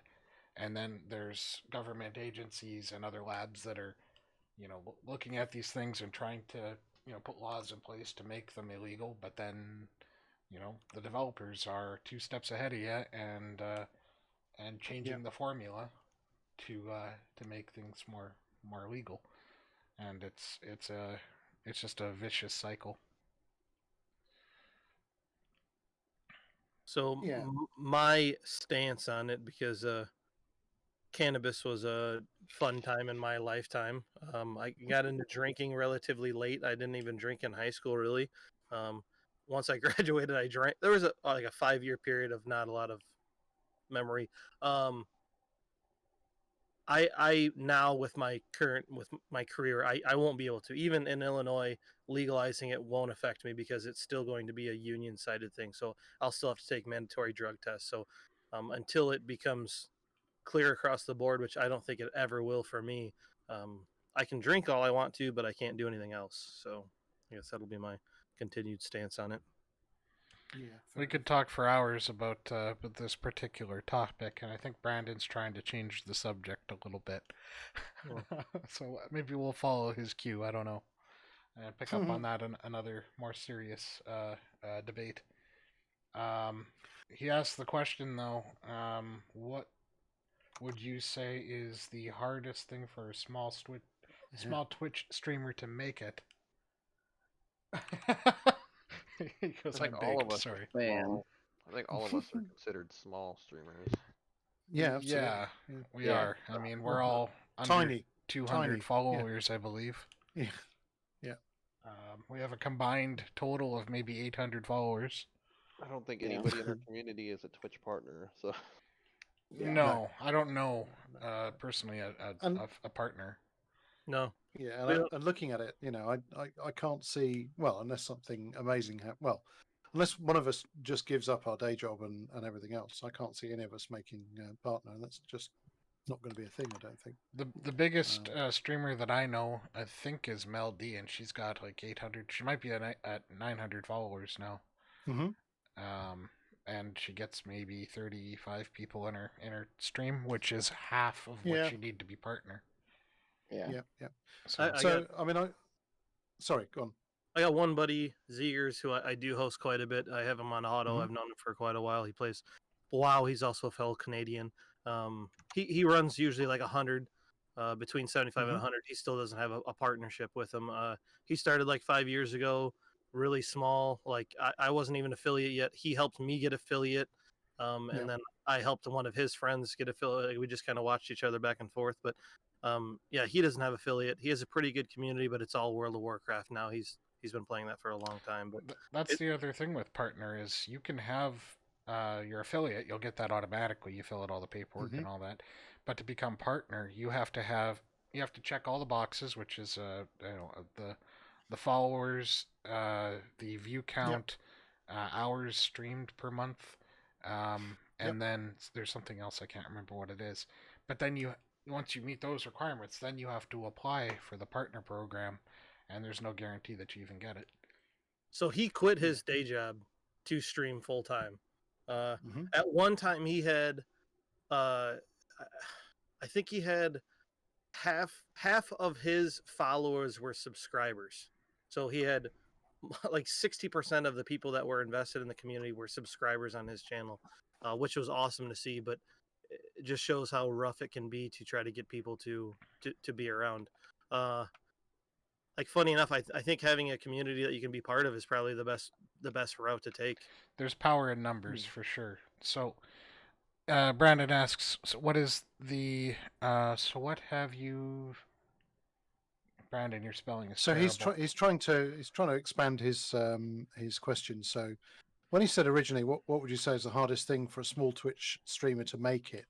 I think we all interpreted making it as being big enough to be partner and draw in crowds and stuff. Yeah. But the way he's taken the question is in the direction of so kind of starting out. What's the hardest thing that we've had to do? And I think for me, the hardest thing that I found was trying to work out what my channel is about. So as you'll recollect, I started out with I think I probably streamed a little bit of Rocket League. You know, learning Rocket League I think was my one of my first stream titles. And one or two people kind of popped in and said, "Yeah, you're kind of doing okay," and that was fine. But that was never ever going to, not really worth anybody's while watching. Then we did a bit of Miscreated, and we did that both together and separately, and that seemed to work out for me. But it wasn't something that I felt that I was just going to carry on doing, and that is it. You see some people that make their name with a single game, or maybe one or two games, and I would say that's the thing that I still haven't decided. I'm enjoying DCS. I would kind of like to stream 5M, but I'm not sure yet whether I kind of want that much scrutiny of my 5M RP, for example. So yeah, what is my channel about? I think that's got to be the big thing. It's nice to, in my mind anyway.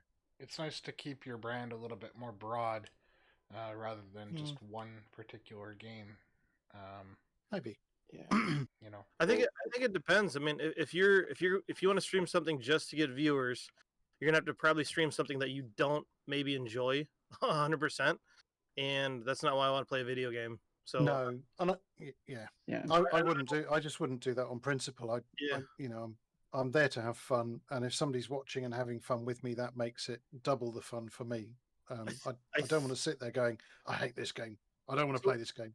Early on, when I streamed Destiny with people, and actually Sogs, the guy that lives in Canada by Mike, he always wanted to play with people that were in his streams, and I think that was like a big thing. So we always just played with people that were watching. He did a pretty good job of filtering people, but Xbox is a little bit different as far as playing with PC. But that was awesome for him. He got a lot of views, a lot of subscribers, and support for that, just because he played with people that would stop by in his community. I think the hardest thing early on might be like if you want to get affiliate to be able to get subscribers and things, is to watch how much you're streaming and how many people are viewing you. Because if you load up like an 8-hour stream and you only have one viewer, it's going to take you a lot longer to get affiliate than anything else. So as long as you're smart early on, and you watch your view count to your stream hours, that's beneficial. Will kind of had one where he got stuck because he had a low view count for one stream and it was affecting him, but he still did it a lot faster than I did. So I forget which article it was I read about this, and they said just concentrate on your content and you don't look at the numbers too much. To start with, it's because unless you do the unthinkable, and somebody came into the chat earlier and said, buy some followers. Well, no thanks. Yeah, right. Yeah. And unless you're going to pay somebody to watch you, which is, let's face it, unsustainable. It's not. There's no point to that. Then, yeah, I think just do what you want to do, and if it's something that what people want to watch, great. Show your face. Have some kind of identity. But the other thing is, of course, the impact of a random raid on your channel. can be quite big, because suddenly you might find that there's a bunch of people that turn up who you've never heard of from any of your other connections, and you get a couple of follows there. You watch the person who followed or raided you when they're next streaming, and then you create kind of a friendship, some kind of relationship. It's all about And networking. that actually is Outreaching, yeah, yeah. it is. Yeah. The whole Yep. thing is about that. And some of the people, go back to those two examples from the other night. I would I have bumped into them otherwise? Maybe. Three Shy doesn't stream really. Has streamed in the past, but doesn't currently stream. So the giggles, yeah, I might have stumbled across his channel. But actually, these are people with lots of hours under their belt, and they're genuinely entertaining. So I can learn a lot by watching them, and if they've got time to spend with me as well, then it will improve my game too. You also Not have just playing to... the game, but yeah. Sorry, Mike. Yeah. No, that's good. I was gonna say the shopping around different games and playing a variety. You start to figure out that some games have more views on Twitch than others, but some games have fewer streamers than others, which means that there's more people per streamer to watch. So things like Mud Runner, we had a bunch of viewers from that turned into followers, which turned into Discord members. Even though there was only like 5 of us playing Mud Runner at the time, there was 60 people watching. So the ratio is shifts in your favor that way. Things like SnowRunner, it's a brand new game. There's thousands of people watching. There's hundreds of people streaming it. The trade-off there is that if you raid somebody, like you said, you're almost guaranteed a follower that way. And then maybe they'll even raid you. That feels kind of slightly cynical, I suppose, but you are right. At one level, another follower, if it's somebody that might just come back and watch you just once, then that's really nice. When I was playing Forza, I was ready to call it a night, and I looked on Twitch to find who's playing Forza, and there's a couple people with like a couple hundred followers or viewers.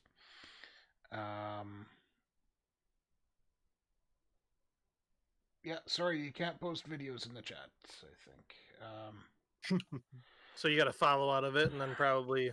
Yeah, I thought there was one guy, he was just an Italian guy, he was playing on his PlayStation, he had one follower, or one viewer, so I gave him 20-some... Oh, wow, I got some bits. Thank you for the bits, 100 bits. Yay! I gave him 6 or 9 viewers. He was through the roof about it. And yeah, he followed me and we talk every once in a while. Who is that? That's Brew City Bass. I think that's... What's up, Brew? I think the biggest misconception, though, is that you have to be an all-star at a video game to be able to get, like, interaction. I think, like, if you're playing a video game and you're watching chat and just paying attention, like, people are just coming to interact with you. You don't have to be an all-star. I mean, it definitely will help if you want to stay around, but, like, you can play Rocket League and be terrible and somebody can watch you progress or even help you out or whatever, but just being active in your own chat. I think a lot of people miss out on that because they're so stuck in a game and they're not paying attention to someone who's been talking to them for half an hour. Well, now they're gone because of it, Yeah. But then I also think like doing this kind of stuff where we're just having a conversation, or the people in our Discord say, "Oh yeah, by the like, come out, like play at our 5M PD server or 5 PD server over here." So then one person wants to play. Well, then we get a couple people because they want to play with them, and it just continues to grow. So. Yes. Yeah, that makes sense. I don't know what you're talking about there, Brandon. Josh does have a beard. It's a ginger beard, I think, isn't it? No. It's just my camera. It's weird. I've been watching your stream and my camera's super pixelated. I tried adjusting it earlier, but yeah, it didn't work. I had a beard. I usually have a beard through winter, but summertime, no thanks. Bit of extra ventilation. Yeah. Mine's sheer laziness of having to shave my entire face. This is the hardest part, trying to get around these corners. Oh yeah. Same. I like to shave, so I just let it grow. I think Just Will's take in lawnmower and to it. out of having beards. You didn't have a full beard for a long time, Will. Now you kind of switched over. Yeah, that was not my choice, brother. Also, I have no discernible chin, so this helps give some form of definition, so that my face doesn't look completely pie. Completely pie. Just round. Okay. Whatever works. Whatever works. Yeah. So Brandon, you could come speak sometime, but yeah, maybe right now I'm not the best. Probably a lot going on. Brandon, I'm gonna ask you this, and you can answer however you want to. Scale of 1 to 10, how high are you right now? 14. Another There another we go. 339 bits. That's what an odd number. nice. Yeah, nice. That's probably everything. He's probably all in. Like a now. 3. Okay, 3, that's good. lower than I expected. Functioning. Good. Thank you, Good. Brew. Appreciate it. Yeah. Appreciate it so much. Functioning. Okay.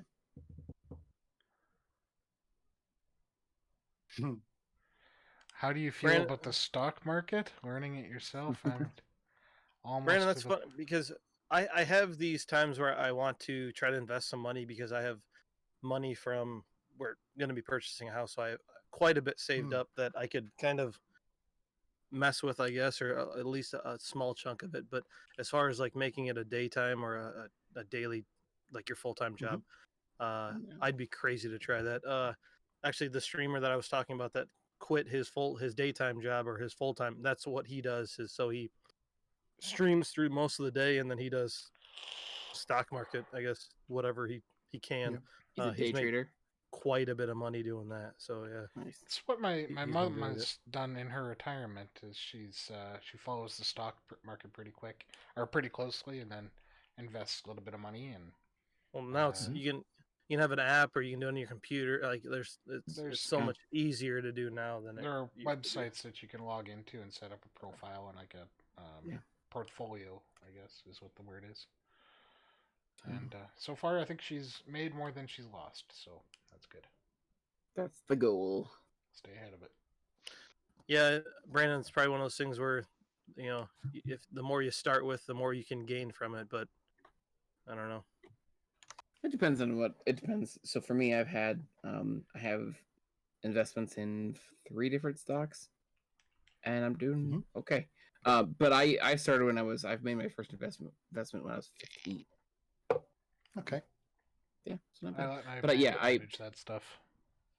Yeah. I did a little bit So- of investing during COVID.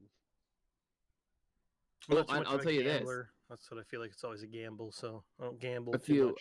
I was Well, I watching a video the other day that said that, like the Robinhood, the day trading stocks, Robinhood is up 350% over since year to date since last year. 350% because what people are doing while they're sitting home in their underwear, they're day trading. They're selling stocks in the morning, they're buying them in the evening, whatever they got to do, and it's working. They're making a lot of money, or they're losing a lot of money. I know a guy who was 28 years old. He traded on Robinhood, lost 30 grand in one day, killed himself. Yeah, bad situations. Yeah. Oh, something that I just saw on the news here. Famous TV celebrity Regis Philbin passed away today. Okay. Oh, really? Passed away at the age of Don't know 88 that name. years old. He was the host of Who Wants to Be a Millionaire. He had his own talk show too. Yeah, he was, Regis and Kathy Lee, I think it was. Something like that. 88. 88 years old. Wow. He died a month shy of his 89th birthday. Oh. Of natural causes. So, condolences to the Philbins.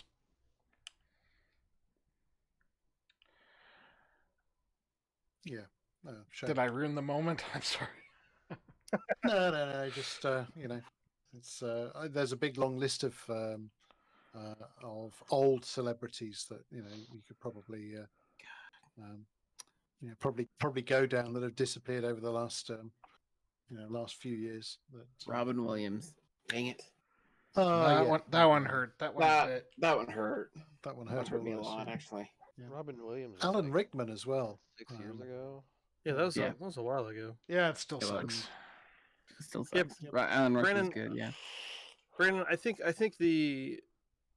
that's kind of gone away. That I don't think it's that as hard as what it is. I mean, I think with all the commercials and everything now, with like you said, apps and stuff that you can do at home, I think it's a thing that you can do day by day. So Yeah. I don't know. I just like I said, I'm not a gambling person. I don't do slot machines or cards or anything like that. And I always felt like it was gambling with money. So I know interest is usually pretty low, but it's pretty steady as well too. So it seems better. Seems better for me. More you get, more you make in interest, but low return, I guess. Yeah. I guess if you had nothing to lose, Brandon, I guess doing it full time and giving it a shot and seeing what happened, like set a dedicated amount of money out. So if you decided, well, I'm going to go in with 10 grand, and this is what I wanted to invest into. This is what I want to do. I'm not going to lose more than that. If this doesn't work out, this will be the deciding dollar amount. So even if you made the 10 back, you put that 10 back into your savings or whatever you wanted to, and then you just work off of your profit from that, and then you'll never be in a losing boat. But 10 might be a little high, might be a little low. It just depends. Hello, Bay Area Buggy Boo. Welcome to the stream. Thanks for joining us today. Hey, Danny. How you doing? Bay Area Buggy Boo. Is that like? He's a Midwest streamer as well. Bay Area Bugs? No, different guy. No. Well, right, yeah. I mean, I get it, I guess, but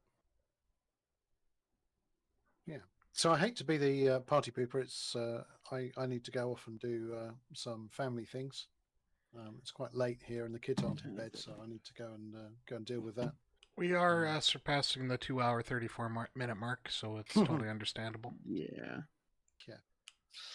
All right then. So I'll sign out at that, and I'll catch you all tomorrow. I'll be on in I don't know an hour or so, just a bit under an hour for the silly stream. Sounds good. If we're still chatting, we will toss to you when we're done. All right. Well, you carry on. Have fun. See you later. Ciao. Cheers. Yeah. Cheers.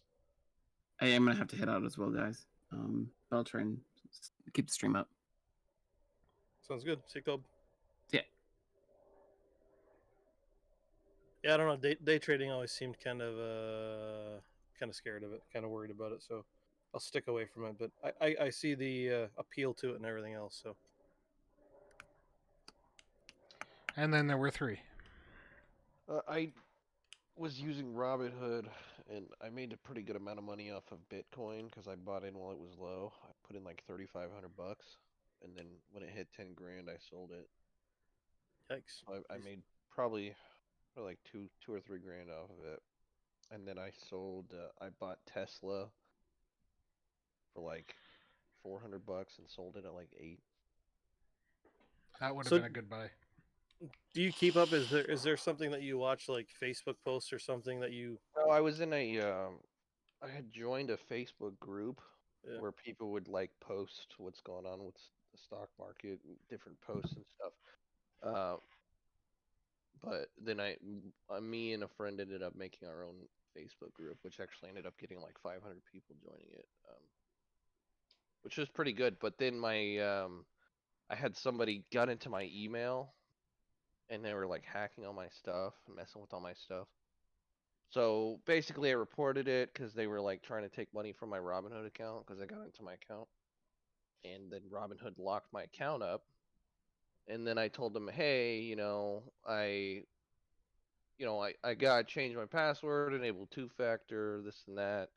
And, the guy's gone. I was able to get him out of my email. I had to go through and change all my stuff. They fixed it. And then they went back it took them like a month to fix it. So my account was locked for like a month. They fixed it, and then they went back and locked my account again because I had sent multiple requests, and it's literally been locked for like 2 or 3 months now, so I can't even trade. Yeah. And I keep sending them emails like, "What's going on with my stuff? Can you unlock my stuff?" So literally, as soon as they unlock my stuff, I'm just like so over it. Like as soon as they unlock my stuff, then I'm just gonna sell what I have left, then take my money and walk away. Yeah. I see like there's like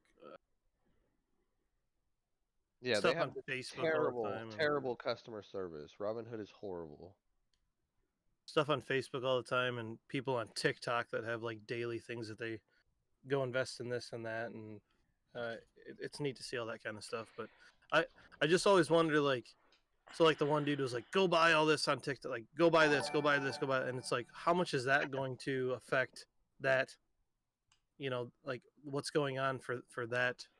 Oh, thank you, stock? Brandon, for the sub. Like if you could get like 500 people to buy one stock, like that's going to do something to affect that stock overall. So, like I don't know how much that day by day affects everything. Much appreciated. That's crazy. That thing blew up everywhere too. Yeah, I wouldn't have thought TikTok was a place that you would go to for investment advice. There's quite a few people on there that Well, that's all they put out. I mean, my whole thing was I was literally just, okay, what are people talking about right now? What's gonna make me money? And that was pretty much the extent of it. I didn't get super into it. Right. I just had like some expendable income, so I was like, all right, I might as well invest it. Now's the time to do it with everything down right now. So Yeah. Plus, you can put a little bit in and see if it pans out, and if you want, like I said, continue with what you the profit off of it. No, that's not going to hurt yeah. anything. No, I ended up going green on everything except I had one stock that did a reverse split, so that sucked. But I don't know anything that you can come out ahead on. I mean, because interest is going to be yeah, like, overall I still ended up coming out ahead though. But I yeah. lost maybe $50 on one stock. But everything else I made hundreds to thousands. So Yeah, because interest on a savings or checking, I mean, even like a CD, you're not going to get like what 4% at the absolute highest for having money in there. So better off doing what you want to. yeah. I mean, and then also if you find somebody who uses Webull or Red Bull or not Red Bull, Red Robinhood, if you find anybody who used them already and you haven't actually done any investing, if they invite you with their friend code, then you'll get a free stock just for signing up. And then if anything, if you don't like the stocks or whatever, it's always gonna be, say you get a stock in like Ford, it'll be worth like $2 and then you could just sell it, and if anything, you made $2. So Right. worst So you case get scenario. that small amount just for friending it Yeah, just for or you have linking to it, I wait. guess. You have to wait like a couple days before you can sell the free stock, but you can sell it, and then you can literally just send it to your bank account, money. And if you refer friends too, everybody that signs up, you get another free stock. So I had like my parents sign up, so I got 2 stocks off of them. So do you have all of your stuff online linked to like a separate account from, I'm assuming from like your checking and savings? Do you have your own like a third account for you? Oh no, I was using my. Yeah. See, I was that's what just. I'm always sketched about because I have like 4 accounts. So, like checking savings, and then I have another account that all of this kind of stuff and Twitch and things that I use for, like, in case something happens, is not linked to anything else. But I have that account, and then I have another one as well too Well, for you other have things. to. They also give you that app give you a W-2 tax form Yeah. at the end of the year because you have to claim all your winnings. Right. That's kind of a thing that we were concerned with JustCuz and everything else too, is having it on one personal account, because it's going to be an issue of like, if we had a JustCuz Twitch page, if we had a bunch of money incoming at the end of the year, then it would be taxed on somebody individually. So that was kind of a concern as well. So that's why we just decided to go separate ways with everything. Just be easier. Just makes sense. Yeah. And So, if something costs money, we can figure it out. Mm-hmm. Our expenses are pretty low. Our intake is very low too. Well, I mean, we have some stuff like VPS and everything is a little expensive, but it's been kind of nice for Kobe to use it for his personal stuff as well too, and try to get a grasp on things that are going on. He seems to be wanting to know about a lot of that stuff and modding things, and the VPS has helped with that. So 5PD's on there. We have a lot of stuff on there as well too, as far as servers. So it's not like we have an individual with a computer running a server on it like we used to. So Right. now at least it's 24/7 accessible, which is good. It's like $50, so we'll see. We could have community things as well too that would raise some money, but Yeah. Well, we got 13 people now in the chat. Welcome, viewers. I'll throw up a Discord here for you all, if I can spell it right. Discord. You can go there. You can check out the podcast questions and I gotta learn how to post a do question for us if there's a topic you guys want to talk about, or just a quick question. We will discuss.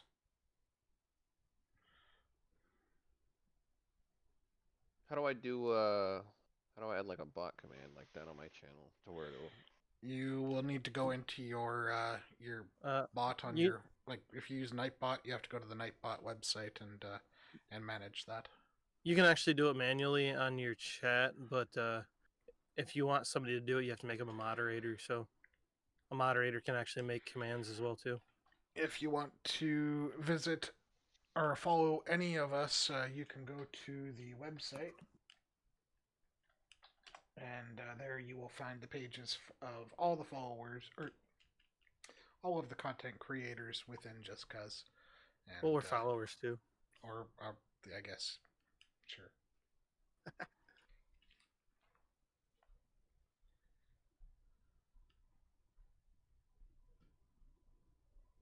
$75 stock free. Nice. $75 stock for free. Yeah, I saw some people. I wasn't lucky enough to do it, but there was some people in that Facebook group that I was in that got like Facebook stocks and Apple stocks and stuff. That's worth like a couple $100. I know the Tesla. There was like one part of the Tesla stock that took off and was like up a crazy amount for a while, but Yeah, they're up. I think the Tesla stock's like 10. It's like $2 right now. 1,400 right now. yeah, 1417. It's actually down 6%. There was another one though. I don't think it was the one that I'm looking at, but there was one that was up. They just bought into it or something weird, but it was like a Tesla branch or something.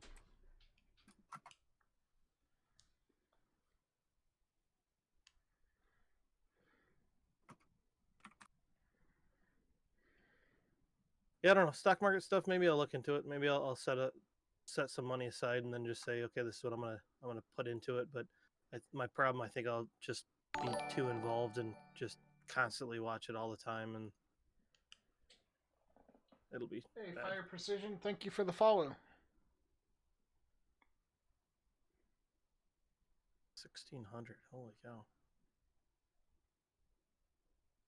Yeah, shares up 200% in Tesla year to date.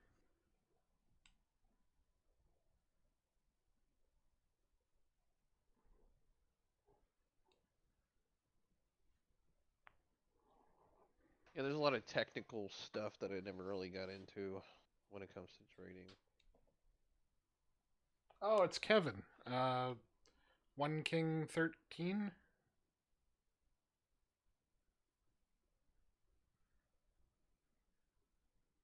If I'm correct. Is this former HA Kevin? I believe so. Fire Precision. That's different. Is this Kevin from Midwest or just another Kevin? I'll be right back.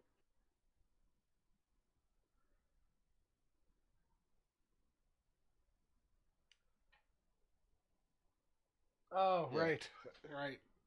That's where I got that from. Former HA Kevin. That's right. Kevin M. You get to change your call sign?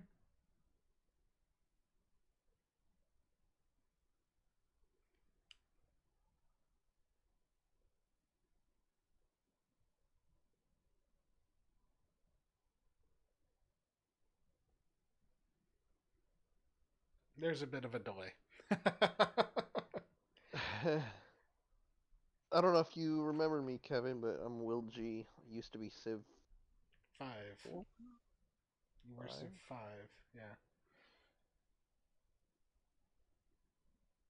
Oh, okay. You're changing your Twitch name soon.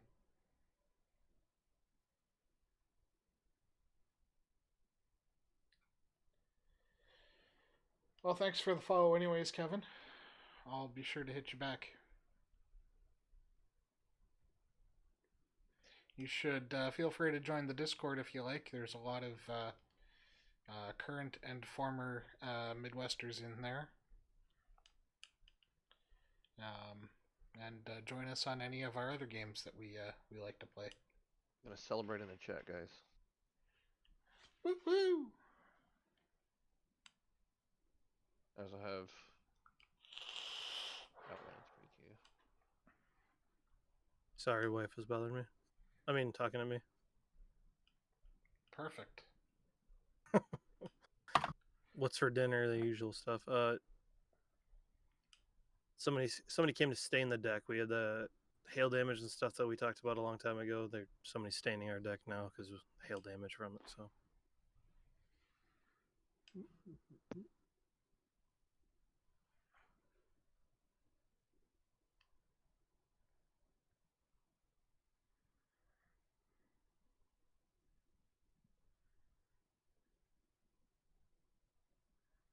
Pretty cute.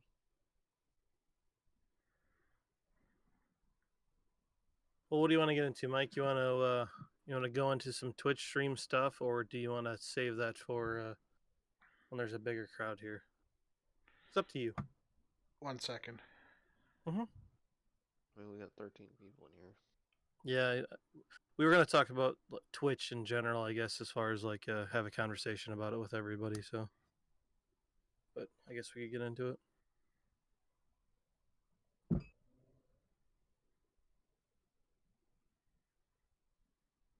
There's stuff down here to clean up and everything. We could talk about something else that I was just kind of thinking about, and maybe we have a decent audience. Maybe this is a good question to ask now.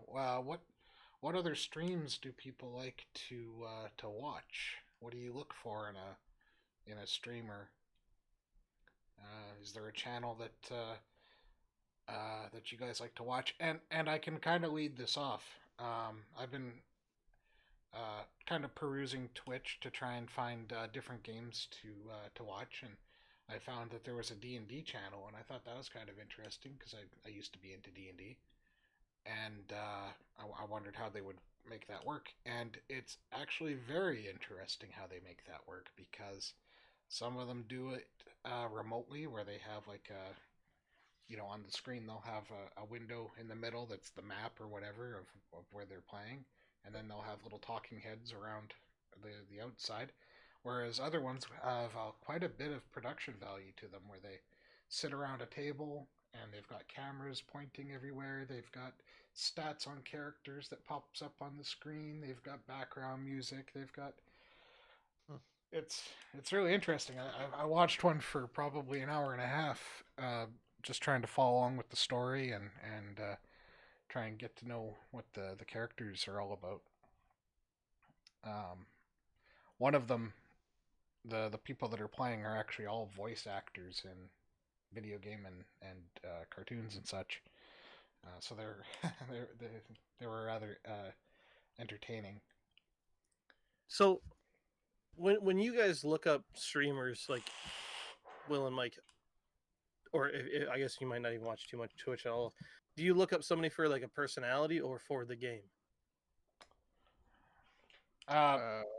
Depends on who I'm watching. I think I do it for the game first, but I stay for the personality. I That make think, I mean, sense? it depends. Like for me, for example, if I'm watching, sometimes I just want to watch a pro play, so I can, like for example, if I'm watching somebody who's just really good at Warzone or something like that, like if I want to watch Nick Merckx or Tfue or something. Right. But generally, I prefer like just a good personality, funny So personality. do you follow like Mercs and Tfue and those kind of like pro players on Twitch, or do you just know to go there? The only one I have followed is Nick Merckx. Yeah. So you'll probably go there to watch them, but you're not going to really stick around. You'll just watch them for like a half an Yeah, hour. like I don't sub or anything like that, but I So just watch him. so Mike, who do you follow? I guess on Twitch side, Who do I follow? is it all? I mean, us. But as far as like people that have plus 100 viewers, you know what I mean? Like bigger streamers, daily streamers, stuff like that. So I follow the biggest streamers that I follow are the Viva La Dirtbag guys. There's 3 or 4 of them. They play primarily PUBG, but they play a variety of games themselves. They're good streamers too, so they're entertaining to watch on while they're gaming. The one guy, I didn't realize it, but he's from New Zealand, and he's a kind of a minor actor. He was in the movie Avatar, and he shows the screen where his 5 seconds of fame comes from, and I don't know, The good Avatar or the shitty Avatar? the good Avatar, the Cameron movie, the Oh, okay. So if you wanted to sit down and just like watch a stream or get on Twitch for a little bit, because usually I'm only watching Twitch like if I want to see something funny, like I'll go on Just Chatting and be like, okay, what's the trash that's on here right now? Otherwise, it's like people that I've talked to for a long time, like the Sogs and Zeegs, and there's like let me bring 6 up other people my that I Twitch talk page to like here. every time I go into their chat. I'm like, hey, what's going on? He's like, hey, what's going on, Josh? How you been? You know, what's going on with this or that? Or I've talked to him in his Discord or in our Discord or whatever. But usually the people that I follow and definitely the people I sub to are the ones that like I talk to on a day by day basis or week by week. I don't sub to anybody that like a Tfue or anything like that. I'd never sub to them. I don't sub anybody, but I do follow some people. There's a guy, Bawana. He was playing SnowRunner, and I was looking for other SnowRunner streamers, and he was playing, and he's got a really good personality. An epic beard, by the way. And I got to talking to him, and that was a lot of fun. I don't think he follows me back, but he's got quite a few followers. Sometimes I just like like I'll watch a lot of the retro stuff, and I'll get in and I'll see if I say hi in chat and somebody says hi back. At least I know they're paying attention. And then see what games they're playing. But I just kind of like scrolling through Twitch sometimes and meeting people. And it used to be because I wanted to play games with people, so it was like anybody that would let me play a video game with them and kind of outsource or outreach and get more people involved in everything. But I don't follow too many people anymore. Like, yeah, I mean, the majority, pretty much everybody I follow is people that's like in our community or people I know. I follow John Sandman because I followed him for as long as he's been on. Dr. Lupo, which he lives relatively close, and then some. Like I said, most of the people that I follow, I could say hi to, and they'd ask me a question about because they remember who I am. So right. I do send out follows to people, especially if because I always try to raid somebody. And if they are generally well receiving of it, I will give them a follow in hopes that they follow me back. Or if I just see somebody doing a really good job at something, I'm pretty I don't hold on to my followers very often.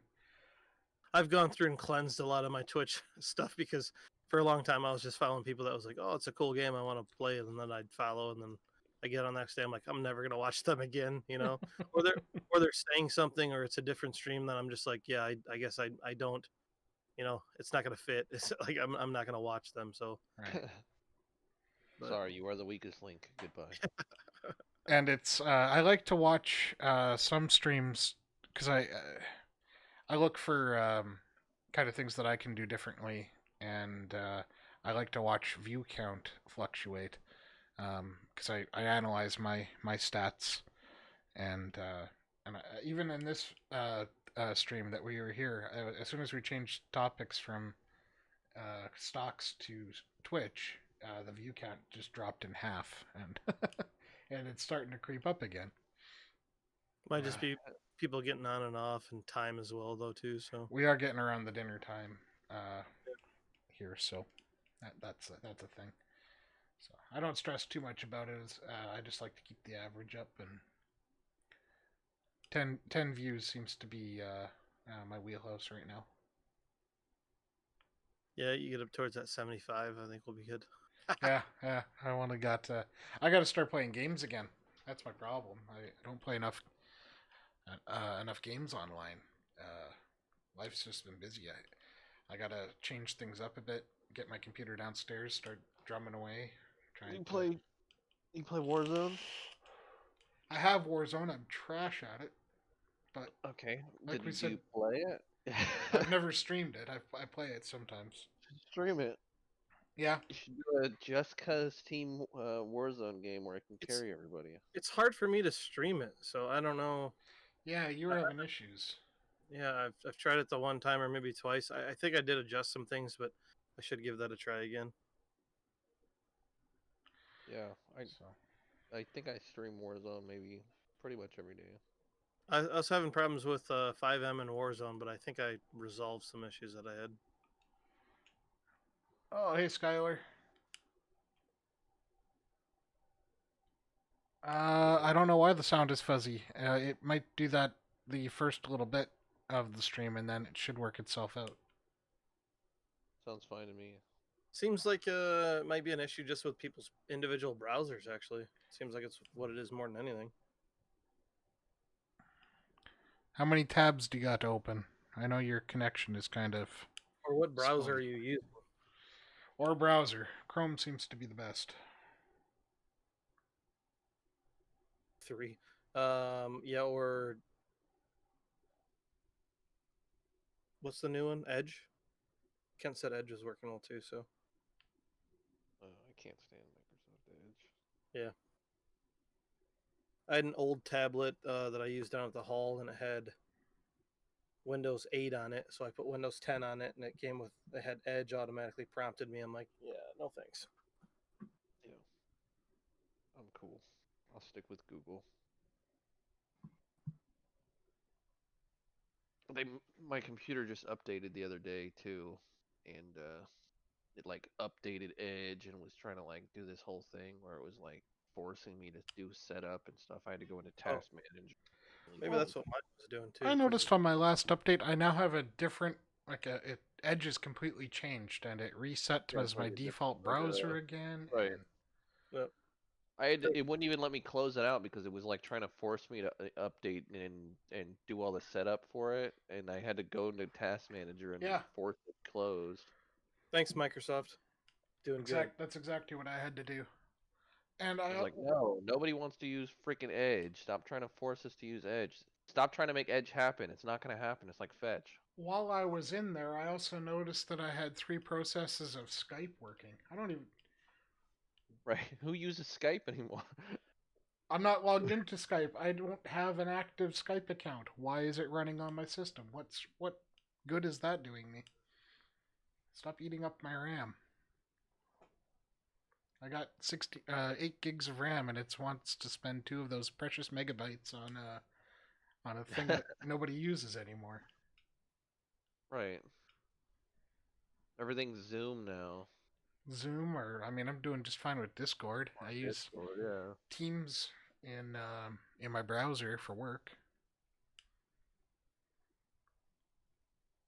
I did, I used Zoom for my class, and then I did, what's it called? What was the other one? Can't remember. There was another one. like Let's Meet or some shit like that, or Meet Me.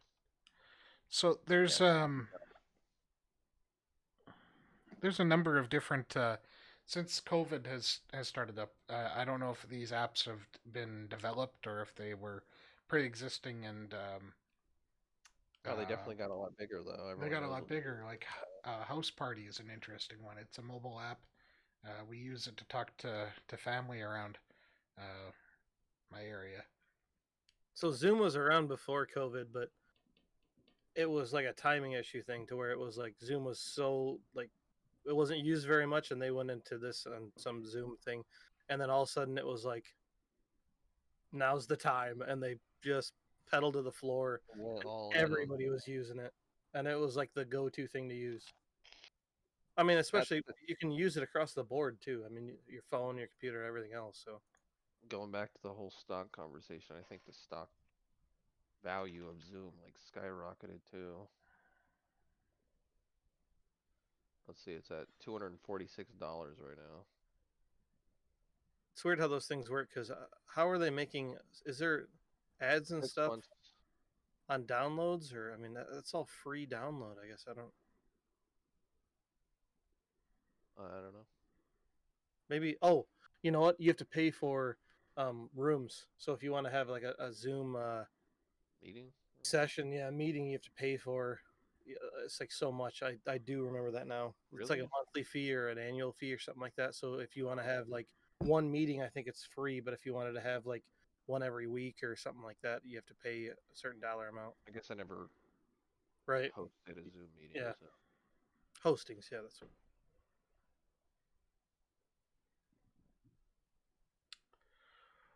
Well, boys, we have hit the 3-hour mark. This is the longest podcast that we've had running, and I think I need to call it a day. Sure.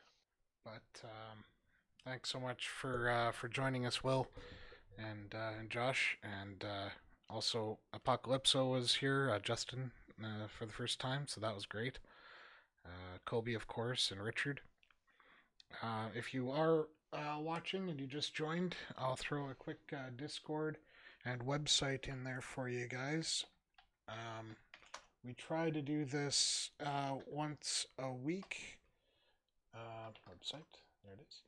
So follow along with us on the Discord for updates to when we try to make this happen. There's a questions for podcast channel. You can post your questions in there. You will get automatic updates as to when any of us are streaming. And just take in the conversation. So, to my fellow streamers, thank you so much. Appreciate you guys. See you guys. Thank you. Thanks for following and watching. Talk to you later.